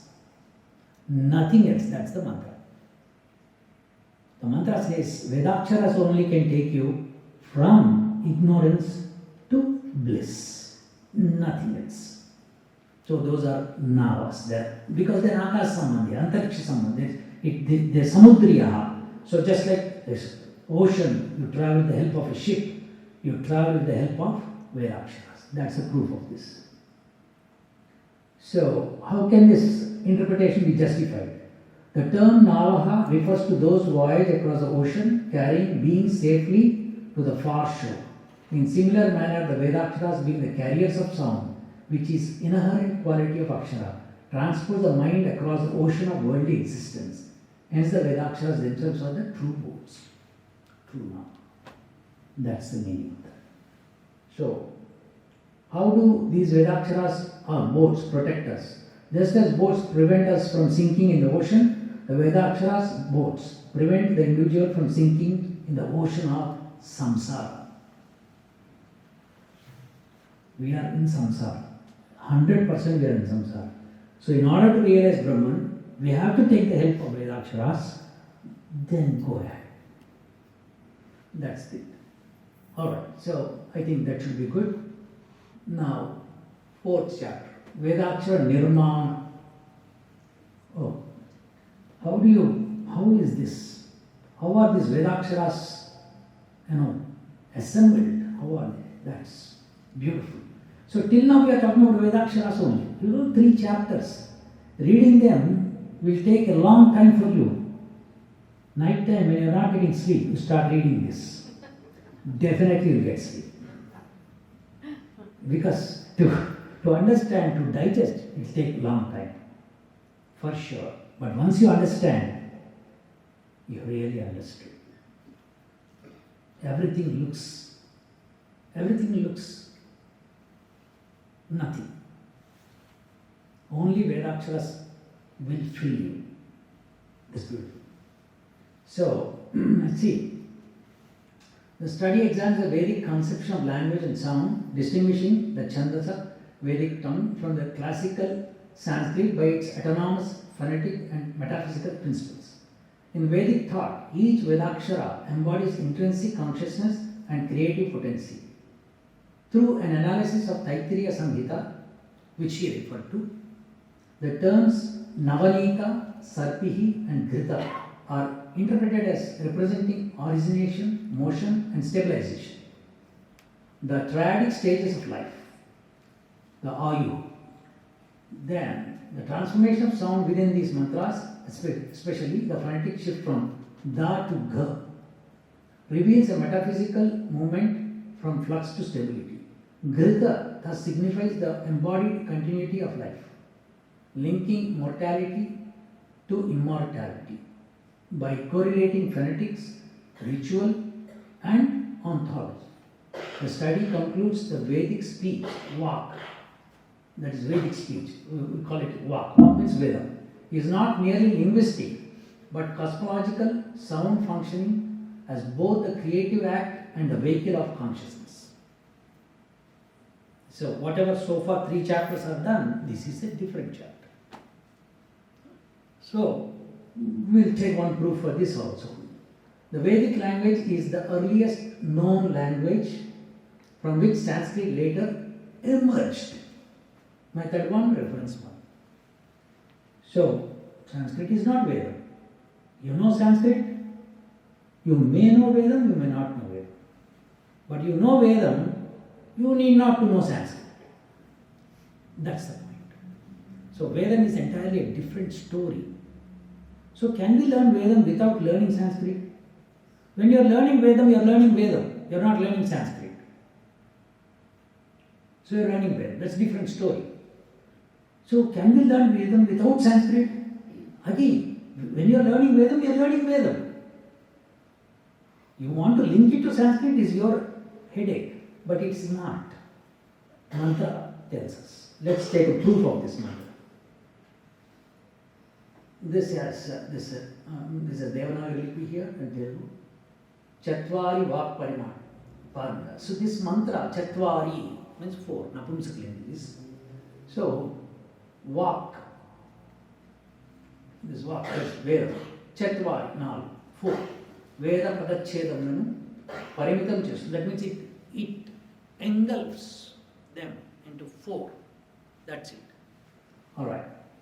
Atti Padamunnu ఏ బ్రాహ్మణులు ఎరుగుదురో వారు శబ్ద బ్రహ్మమును ఎరిగి పండితులు. Who knows this? They will only know about Brahman, otherwise not. హృదయాకాశంలో means within the mind, మనసు. నిహిత ధరించబడి ఉన్న, that means holding. త్రీణి, in that 3, రిక్, యజస్, సామ. నా ఇంయంతి, బాహ్యములు పలకలేము, స్పందించలేదు. వాక్ యొక్క తురీయం 4వ దాన్ని మాత్రమే మనుషులందరూ తెలుసుకుంటారు. Means the 4th one everybody will know, but the first 3 only pandits can know. So we are talking the first 3 are Rik, Yajas, Sam. What about Atharvana? Atharvana is itself Rik, Yajas, Sam. We are talking about Riks, Yajas and Sama. These are the 3 Vidyas present in Vedas, in 4 Vedas. All the 4 Vedas contain Riks, Samas and Yajas. That's it. So, Trini Vidya, Trayi Vidya. So that we have to know. Okay. So, whoever knows these 3, they are Pandits. The 4th one which is there, which people use it, which we are calling as Sanskrit. Here, the Vak known to the enlightened Vedic Pandits and the discerning scholars of language and grammar is governed through 4 stages and manifests in 4 distinct modes. Among these, the 3 remain internal, concealed within the intellect in an unmanifest and subtle state, while only the 4th part becomes externalized as articulate human speech. This is the wonderful point. That is, within the Buddhi, Rik, Yajas, Sama are there. Then, whatever mantra you are uttering here, is it not from Rik and Yajas and Sama? They are from. But they are in the Buddhi. They are in the Buddhi. That is there for in your Buddhi, in my Buddhi, in everybody's Buddhi it is there. Everybody, including any human on the earth, whoever it is. The 4th one only, we are speaking and talking. Whereas the 3 are inside. So then when you chant a Vedic mantra, is it not that it's outside? No, it's not outside. It's inside still. Because once you realize that it's inside only, then you not utter it. You're done with that. Done deal. So that's what is Pandit scholars know. So that the different mantras are there. This is one of the mantra proof. So in the Padapata, word by word form, when all Vedaksharas bear the Anuddata, the word must either be a nominative, vocative, noun or a verb. Words in which the Vedakshara is Anuddata are known as Nighata forms. This is a wonderful point. So she is now slowly coming for your rescue. She is trying to rescue you from the 3 chapters, the 4th chapter. She is trying to say that Anuddata, under a letter, if there is a line, that's Anuddata. And if there is no symbol above it or below it, it's Udatta. If there is a single line, that is Swara. So these are the 3 types generally we speak about. So if a word contains all Anuddatas below that, what is the meaning of that? So now she is slowly coming from Vedakshara to this particular point. That is how Vedakshara Nirman, how do you do it? That's what she is doing. So therefore, this we will take a mantra and see that if that is the case, then it will be, must be either nominative or vocative. That means, Hey Rama. If I want to say, Hey Rama, address him. Okay. Or if it's a Kriyapada, a work which is done, action, then it has all Anuddatas. Let's see. Let's take this mantra. In this, do you find anywhere Anuddatas for the entire word? You will not find in this mantra. Here also, this is a mantra in Telugu. You don't find all Anuddatas inside a word, under a word. You don't find it. But when you do the Padachedana, you see here, Imahe, you find it. Okay, whereas here, Imahe is in this, it is included. That's why it's called Samhita. Now you separate them, Imahe, you got to put underline if you understand Vedic language. That is a Kriyapada. You got to say Kriyapada. So, in order to understand a Vedic thing, how it should be, how should you nirman, how you have to form it. That's what she's explaining in this chapter. So, in this mantra, you see Brahmanaspate, Bra, he has a underline, Ma, it has underline, Naha, it has an underline, Pate, it has an underline. So, this is clearly saying that you have to say it is Hey Brahmanaspati. You are referring to Hey Rama, how you are saying, same thing. Okay to it is. And when you say here, Imahe, it is a Kriya, it's a word of action. Got to understand. That's how you have to do it. So in this, she is explaining how to decode a mantra into Kriyapadas and also vocatives. Similarly, so many other things are there. Is it not wonderful? When now onwards, when you see a mantra being separated by words and you find below it all underlines, you will understand either it's vocative or kriya. So, now, who will do this decoding? Who will do that separation of words? Only a Vedic scholar can do, who understands. He'll put it for us. Alright. Vedic grammar signifies the process through which Jiva within us attains the form of Vak. That Vak, Veda. He'll attain Veda only when he understands the Vedic grammar. Otherwise, no. So, other forms of linguistic grammar merely describe the structural aspects and words. So, method 6, reference 6, like this. Another method we have given. This is so beautiful. This mantra is so wonderful. You'll love it.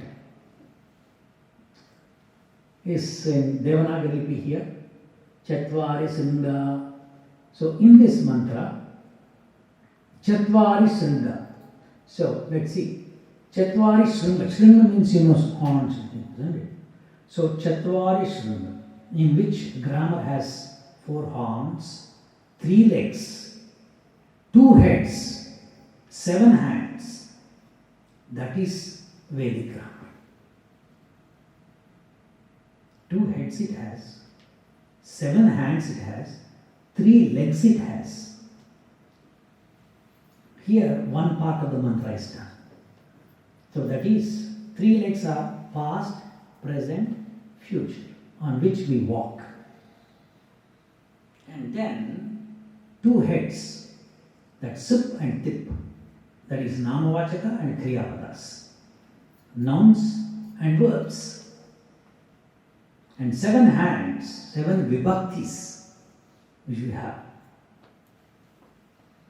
So wonderfully it's described how you should know the grammar is given in this mantra, which Panini writes it in front, this one. So, and also it says, it has Saptahasta, then it is bound in 3 places, that is chest, kant and head, or kant, mouth and head.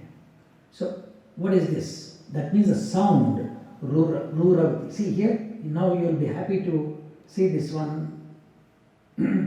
When you separate the words, then you will see that ruraviti, it has all underlines here. I don't know why it is on. Okay, anyway. So that ruraviti means all underlines, that is a kriya verb.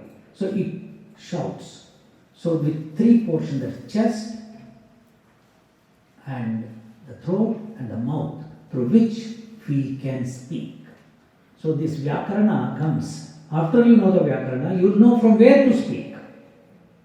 Now, some people ask me, do you call Brahma or Brahma? That is Brahma, ha after ha makara, or Brahma after maha. So how do you pronounce it? Go to Panini Shastra. Panini says that ha should be spoken from your throat, whereas another one says that, another Vyakarana Shastra says ha should be from the chest. So if you are going through that, then it will be Brahma. After ma, ha will come. Whereas from throat, if you put ha, you will say Brahma. So, therefore, this mantra gives you a clarity that, yes, Sanskrit Vyakarana is different from normal. It's different. How to speak also it says. Alright, sir, do we have time? That's done. Okay. So, there are many, only we are up to 4th one actually, I suppose, yeah. Vedaksha. Like this, 10 papers I have brought here, thinking that I can, but it's a long time. Overall, so, fantastic dissertation she submitted, and she got it authenticated with the help of the students taking the mantra, because she was on hospital bed, so she got to take help from others, and she dictated and they did it, and we sent it to the publication. And the editor was so happy, they published the papers. All the papers, 13 papers.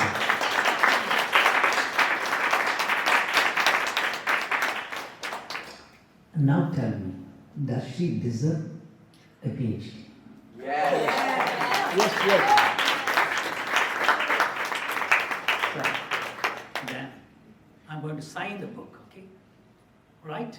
Yes. All right. Thank you. Hold on. Yes, sir. I had to take the video when you sign. Okay. It's approved.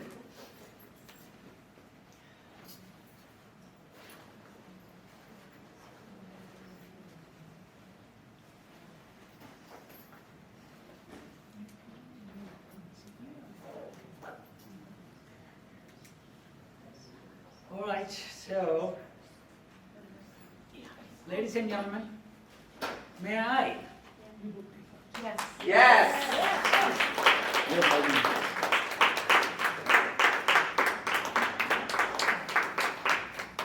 Read it, sir. I sign. Yeah, just one more time, please.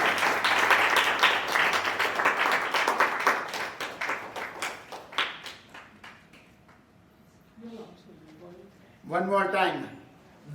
I'm going to record. Okay, everybody, please.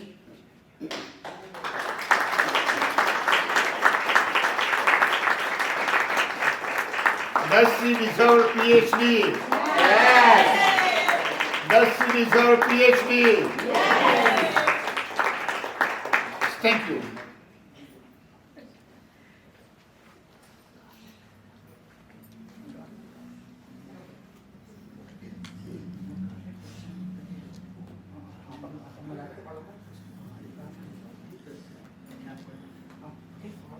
Yeah.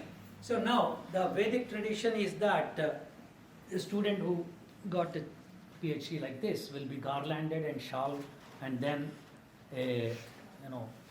that what is that called as kirita, not kirita, but it is turban. Pagadi. So, pagadi. That is generally given. Just 1 minute. Can we turn these things off, please? Yes, sir. Please, sir.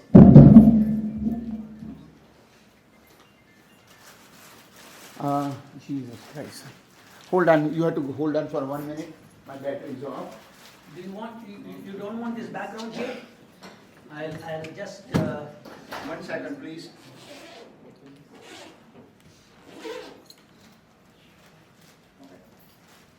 Yes, this should be good, I suppose. This background should be good. I need a 1 minute, please, sir. Yeah. Is this background good for her? Or should I remove this? Oh, I will. When I will do editing. Okay. Your wish. So, it's all techniques of editing. Yes.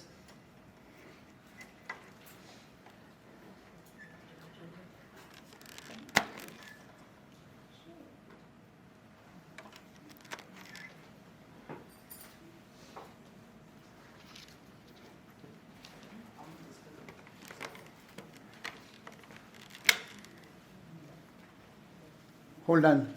30 seconds more, please. Okay, I'm up. Can we move these things over here, please? Yes, sir.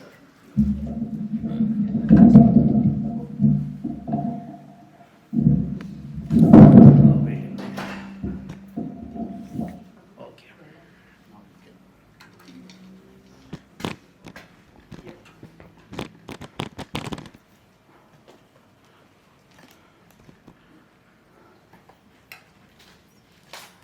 Okay, show time.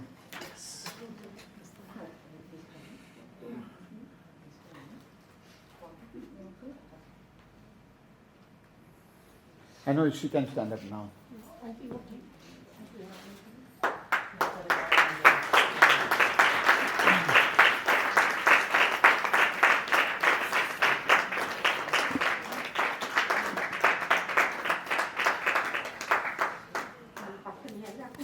కూర్చో. Please. These are-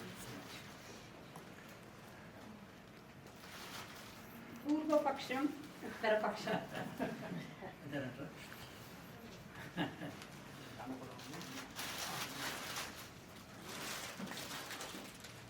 Yes.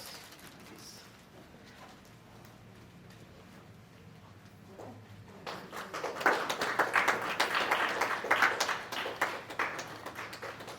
Beta, picture time.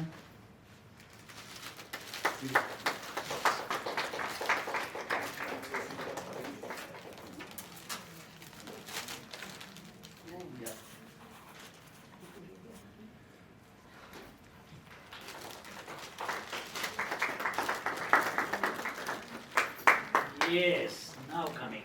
Yes.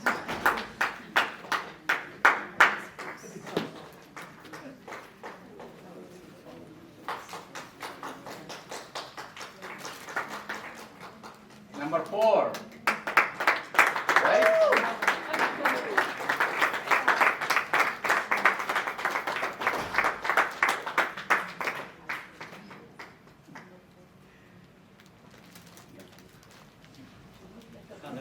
Just give me 2 minutes. Need a newspaper picture, please. Smile.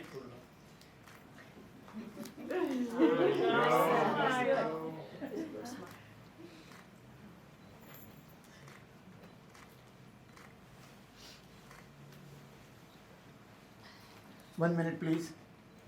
Beta, please come to. थोड़ा नीचे झुकना बेटा. ठीक है जी. Doctor, 4 or 5 doctors are there. 1 minute, please. Doctor, Sarada Purna Sonty.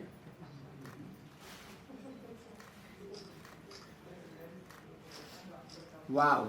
Thank you. The next one. Can I get a picture with Yeah, my yeah. sister? Beta.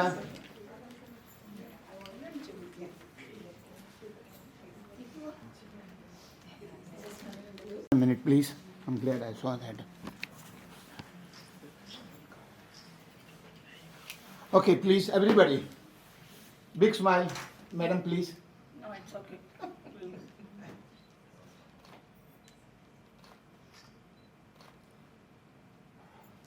1 minute, please.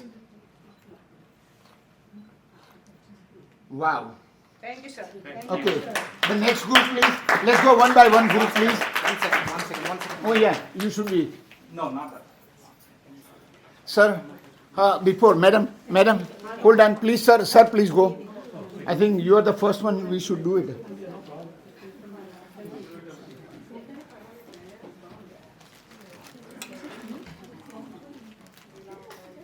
Yeah.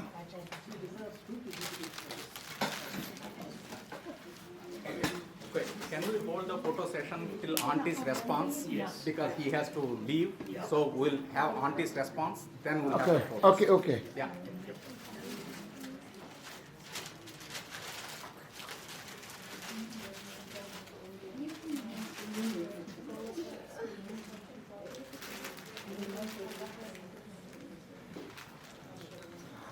Acharya. Sir, please come.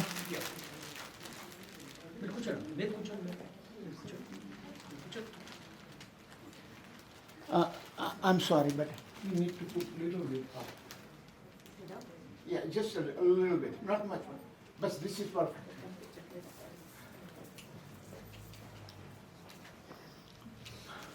Okay, I need this picture, please. Yes, sir.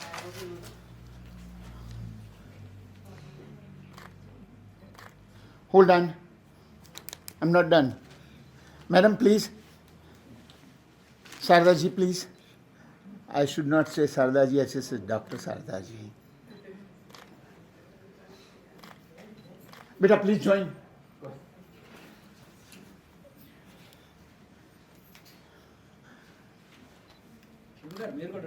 And there is a one more. Beta, please join. Where it is? Where she is? Please join. Let's go. Please join.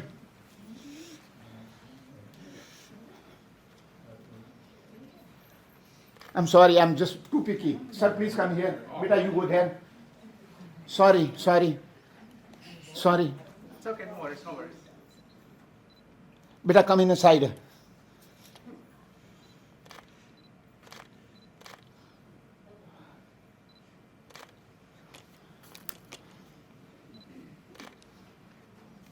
Whoa.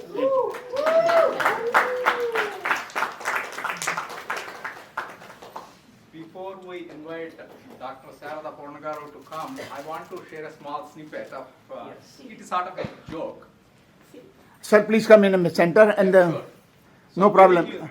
Vedic University has asked me, hey, this is what we want to do. We want to come for a PhD. Can you go and tell her? Because at that time she was in hospital emergency room. She was not taking calls and all that stuff.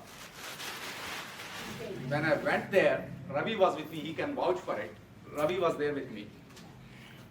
Auntie was really drained of energy and she did not have any energy at all. She was barely able to speak. When we told that Vedic University is conferring on a PhD on her, the energy level difference, you cannot even imagine. You have to see it. So, this is really valuable for her in the sense that I know her. She has been working. She takes her guru, Dr. Rayal Garu, very seriously. Very seriously. And she was worried that she would not be able to complete the work and put it to light. She thought that it is her responsibility. It is very dear to her heart. I really am thankful that it is happening today and I'm part of it. Thank you. Sir, please can you join with us? Sir, please, you should join also. Sure. ఇది వేసుకొని ఉన్నానా? Okay. All right.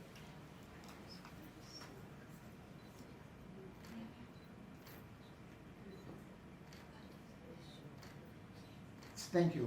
Thank you. Thank you very much. Time మీరు మాట్లాడండి. Yeah, because of the energy constraints, we are trying to box you for 3 minutes response. Is that fair? Yes. Yep. And mic మీరు కూర్చొని మాట్లాడండి. No, give her podium, please. She's good. She will speak sitting. మీరు కూర్చొని Okay. See that? Right, that's the stamina. Come on, everybody, give a big round of applause to her. Hello. Yes, sir.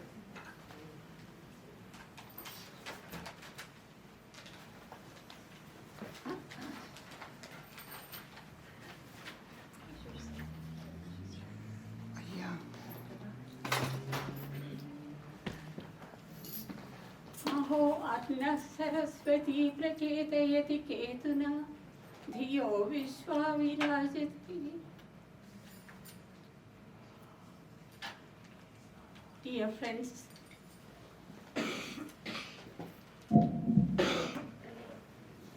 fellow seekers, happy greetings.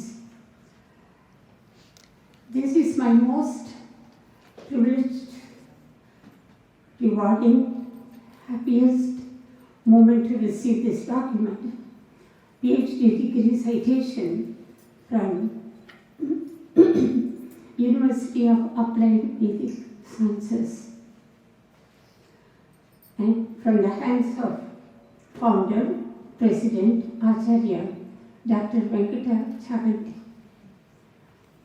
And in front of you all, this is the greatest moment for me.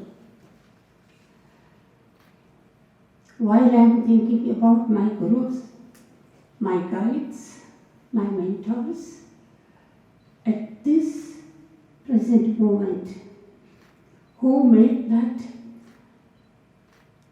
unmanifest truth into a manifest perceivable truth through Dr. Venkata Chaganti, I'm grateful.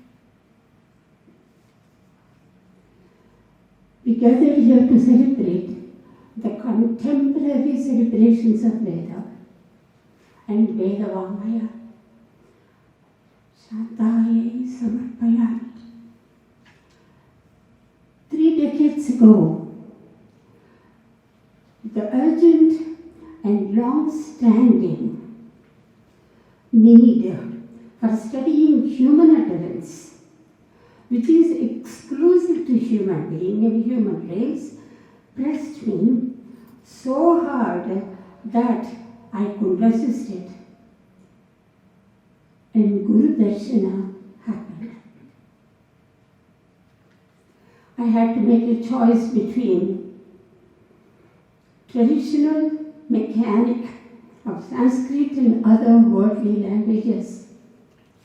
By the time I have done that, Telugu literature, English literature, and PhDs, Telugu PhD, music and musicology of the worldly nature, and Sanskrit. But then, still my desire is brewing and flowing over the brim of my heart. And I made a choice. Then what should I become? A mechanic of worldly languages? Or become trusty pilot of Vedic and personal flights? Veda is the marker that I have chosen. It's not the world. And Acharya Brahmashri Vishwanatha Achyutadevaraya garu shed light and showing a path for me. And Dr. Venkata Chaganti, the Sachishta Swami, make it an Arthantas to Sachishta. You are the true embodiment of that. If you want the meaning, I will take 2 hours, so I will not. He is a visionary and a Vedic scholar, accepted my request, and I completed my desire, academic venture, Aksharapadiyam. I would humbly say that I have completed the work under the tutelage of Brahmasri Achyutadevaraya garu and Brahmasri Venkata Chaganti garu. I was fortunate enough to work with devoted and committed students of University of Vedic Applied Sciences and as my collaborating authors of the book, and I have submitted that thesis. This lifetime is not enough to express my gratitude. My feelings of humility, however mentioned at this moment, very overwhelming and truly genuine. I can but simply wonder at my daring for undertaking Aksharapadiyam, Vedaksharapadiyam.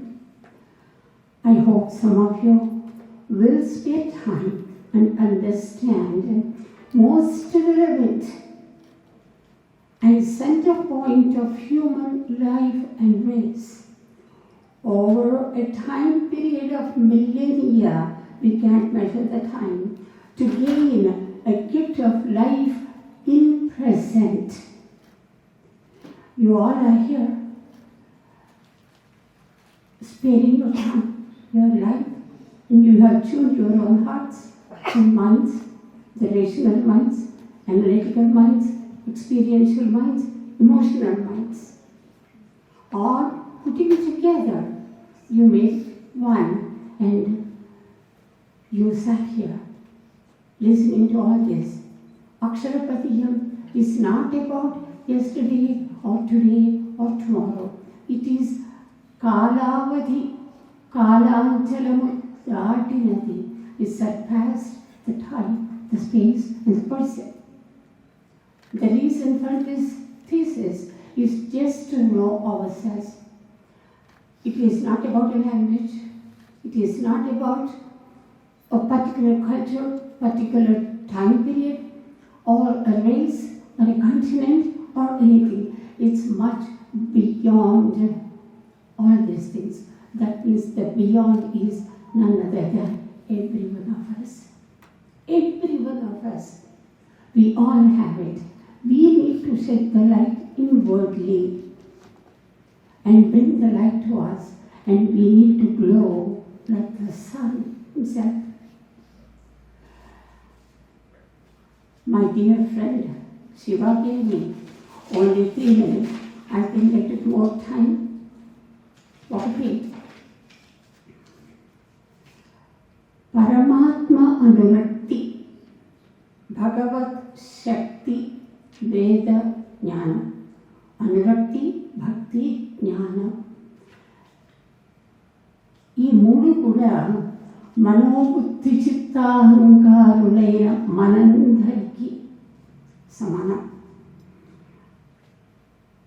అంటే అదే ఉత్తమ సంస్కారం. శైశవాభ్యస్త సంస్కారములు అంటే our childhood experiences. ఈ మార్గంలో నడిచే వారికి జీవితాంతం ఏంటంటే వస్తాయి.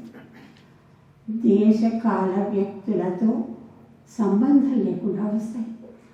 వాటికి మన నమ్మకాలతో పని లేదు, మన విశ్వాసాలతో పని లేదు. మన లోపల ఉన్న ఆ వెలుగుకి ఆ 3తో సంబంధం లేదు. ఆ వెలుగుని మనం పైకి తీసుకురావాలి. అది మనకి పరిచి కావాలి.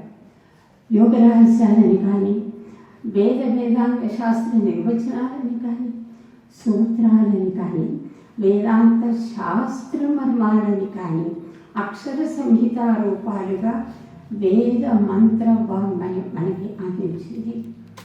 వేదాక్షర ఆవిర్భావం, వేద మార్గం, నియతి, స్వరూపం, ప్రయోజనం, వినియోగం, ప్రయాగం, విధానాలు సర్వము కూడా మంత్రాక్షర సమన్వితముగా మనకి అందుతూనే ఉన్నాయి. ఎందువల్ల తెలుసా? మనమే ఆ మంత్రము, మన మాటే మంత్రము. ఆ మాట మంత్రమై పైకి రావాలి. అది చాలా ప్రధానం. నా అక్షరాలు, నా లోపల ఉన్న అక్షరాలు, నా నుంచి వచ్చిన అక్షరాలు పరాపశ్యంతి మధ్యమ వైఖరి దశలని 4 పక్కన పెట్టి ఆ పరాదశకు పూర్వం ఉన్నటువంటి ఆ మహాశక్తి ఏదైతే ఉన్నదో అది భగవదనురక్తి, భగవత్ శక్తి, శాస్త్ర మర్మము. దానిని తీసుకురావడానికి ఆ అక్షరాలని మనం పట్టుకోవాలి. అంటే ఈ ఆవిర్భావం మనకి తెలియాలి, మార్గం మనకి తెలియాలి. అక్షరపదీయం అనేది ఈ మనం పలుకుతున్న అక్షరాలని దున్ని చేసేటటువంటి వ్యవసాయం. ఆ వ్యవసాయంలో మంచి పంటలు పండాలి. ఆ పంటలే సుభిక్షం, ఆ పంటలే సౌభ్రాతృత్వం, ఆ పంటలే మనందరికీ కూడా పురోహిత మార్గం చూపించేటటువంటి మహోదయం.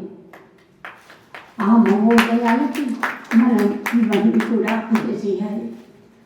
వేదవాంగ్మయ రహస్యాలని, ఉపనిషత్ మర్మాలని, వర్తమాన నిత్య జీవితాన్వయ విధానాలని కావాలి అని అనుకునేవాడు వ్యాస వాల్మీకులు తప్ప వేరే దిక్కు లేదు అనుకుంటున్నాం కదా. కాదండి. మన మనస్సు, మన బుద్ధి, మన యొక్క భావన, మన యొక్క చింత, మన యొక్క ఊహ, ఈ ఊహకి పూర్వం ఉన్నటువంటి ఉపక్తిమత, లబ్ధి, మంత్ర, తార, ఇటువంటి 7 దశలు, వీటన్నింటినీ కలిపి వాటిని ఒక్క అక్షరంలో మనం సాధించవచ్చు. దానికి కొంత ప్రయత్నం కావాలి. అంటే వ్యవసాయం చేయాలి. మనం వాగ్గలం పట్టాలి. అంటే వాక్కు అనే నాగలి, హలం పట్టాలి. ఆ నాగలితో మనం విద్యా వ్యవసాయం చేయాలి. దానికి మహర్షులందరూ ఉన్నారు, గొప్ప గొప్ప గురువులు ఉన్నారు, అందరూ ఉన్నారు. ఈనాడు వినమ్రంగా నేను చెప్పుకునేది ఏంటి అంటే విశ్వవిద్యాలయాలు ఏర్పడ్డాయి. మనకి కాశ్మీర్ దేశంలో ఉన్న శారదా పీఠం తెలుసు, తర్వాత తక్షశిల, నాలంద తెలుసు. వీటన్నింటినీ కూడా పక్కన పెట్టి ఈ క్షణాన ఈ వేదాక్షర మర్మాలని చెప్పడానికి ఈ విశ్వవిద్యాలయం స్థాపించబడింది. వారు నా అదృష్టం కొద్దీ నాకు ఈ అవకాశాన్ని ఇచ్చి నేను తలుచుకున్నటువంటి ఈ అక్షరపదీయము అనేటువంటి పరిశోధన వ్యాసాన్ని ఒక రూపం కల్పించడానికి నాకు అవకాశం ఇచ్చారు. శౌనకాదులు మహామనులు ప్రస్తావించినటువంటి విషయము అది దాదాపుగా 2000-3000 సంవత్సరాల క్రితం ఉన్నది. అక్షరమే బ్రహ్మం, అహం బ్రహ్మ అంటే ఆ 2 కూడా అదే. బ్రహ్మము, అక్షరము, నేను. నేను అంటే నేను కాదండి, మీరందరూ సర్వ సృష్టి, సర్వ ప్రపంచం, సర్వజీవి. జీవిలో ఉండేటటువంటి జీవశక్తి వీటన్నిటిని తీసుకుని వస్తుంది. ఈ అక్షర పదీయం అనేటటువంటి ఈ పరిశోధన వ్యాసానికి అక్షరమే బ్రహ్మము అని చెప్పాలని ఆ ఉద్దేశాన్ని నేను లిఖితపూర్వకంగా సమర్పించినప్పుడు గురువుగారు ఆచార్య వెంకట చాగంటి గారు నాకు ఈ అవకాశాన్ని ఇచ్చారు. నేను ఈ అవకాశాన్ని at this moment I dedicate this to Sri Ram.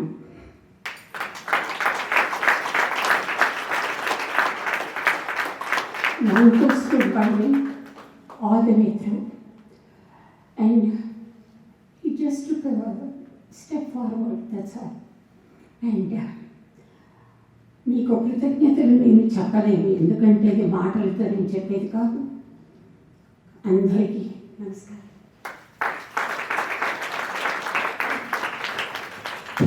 Can you hold on for 1 second? Please. I have a glare on your. Please come over here. Because I have a glare on your eyes, so now it's fine.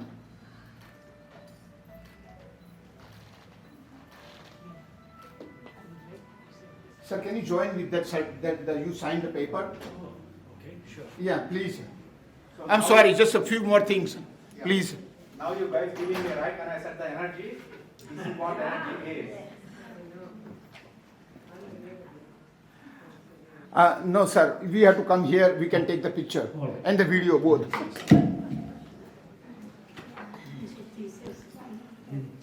ఉన్నదివ్వండి, permission కదా. అదే ఉంచుకోలేకపోతుందా నెత్తి మీద? అసమవుతుందా? Sir, please join over here with her and let me put the light. Okay, please. All right. I'm going to have a proper lighting. I'm sorry, Vita.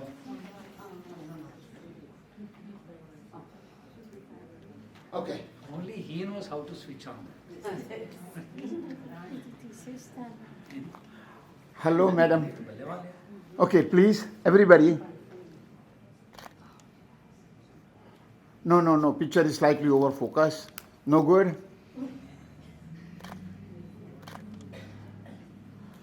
Oh. Whoa.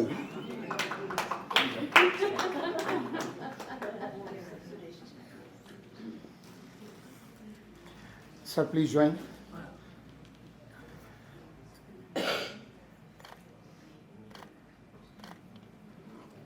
Perfect. Thank you. So, thank you all for coming. 16 years of our hard work and 2 years of our institution's work put together is our PhD. So, many of us asked me, many of my students asked me, do you have to go there and confer? I said, she's not well, otherwise she could have come here. And if my sister were to be there, would I not go there? Oh. Yes or no? She is my elder sister. And thank you. Show time. Can we move?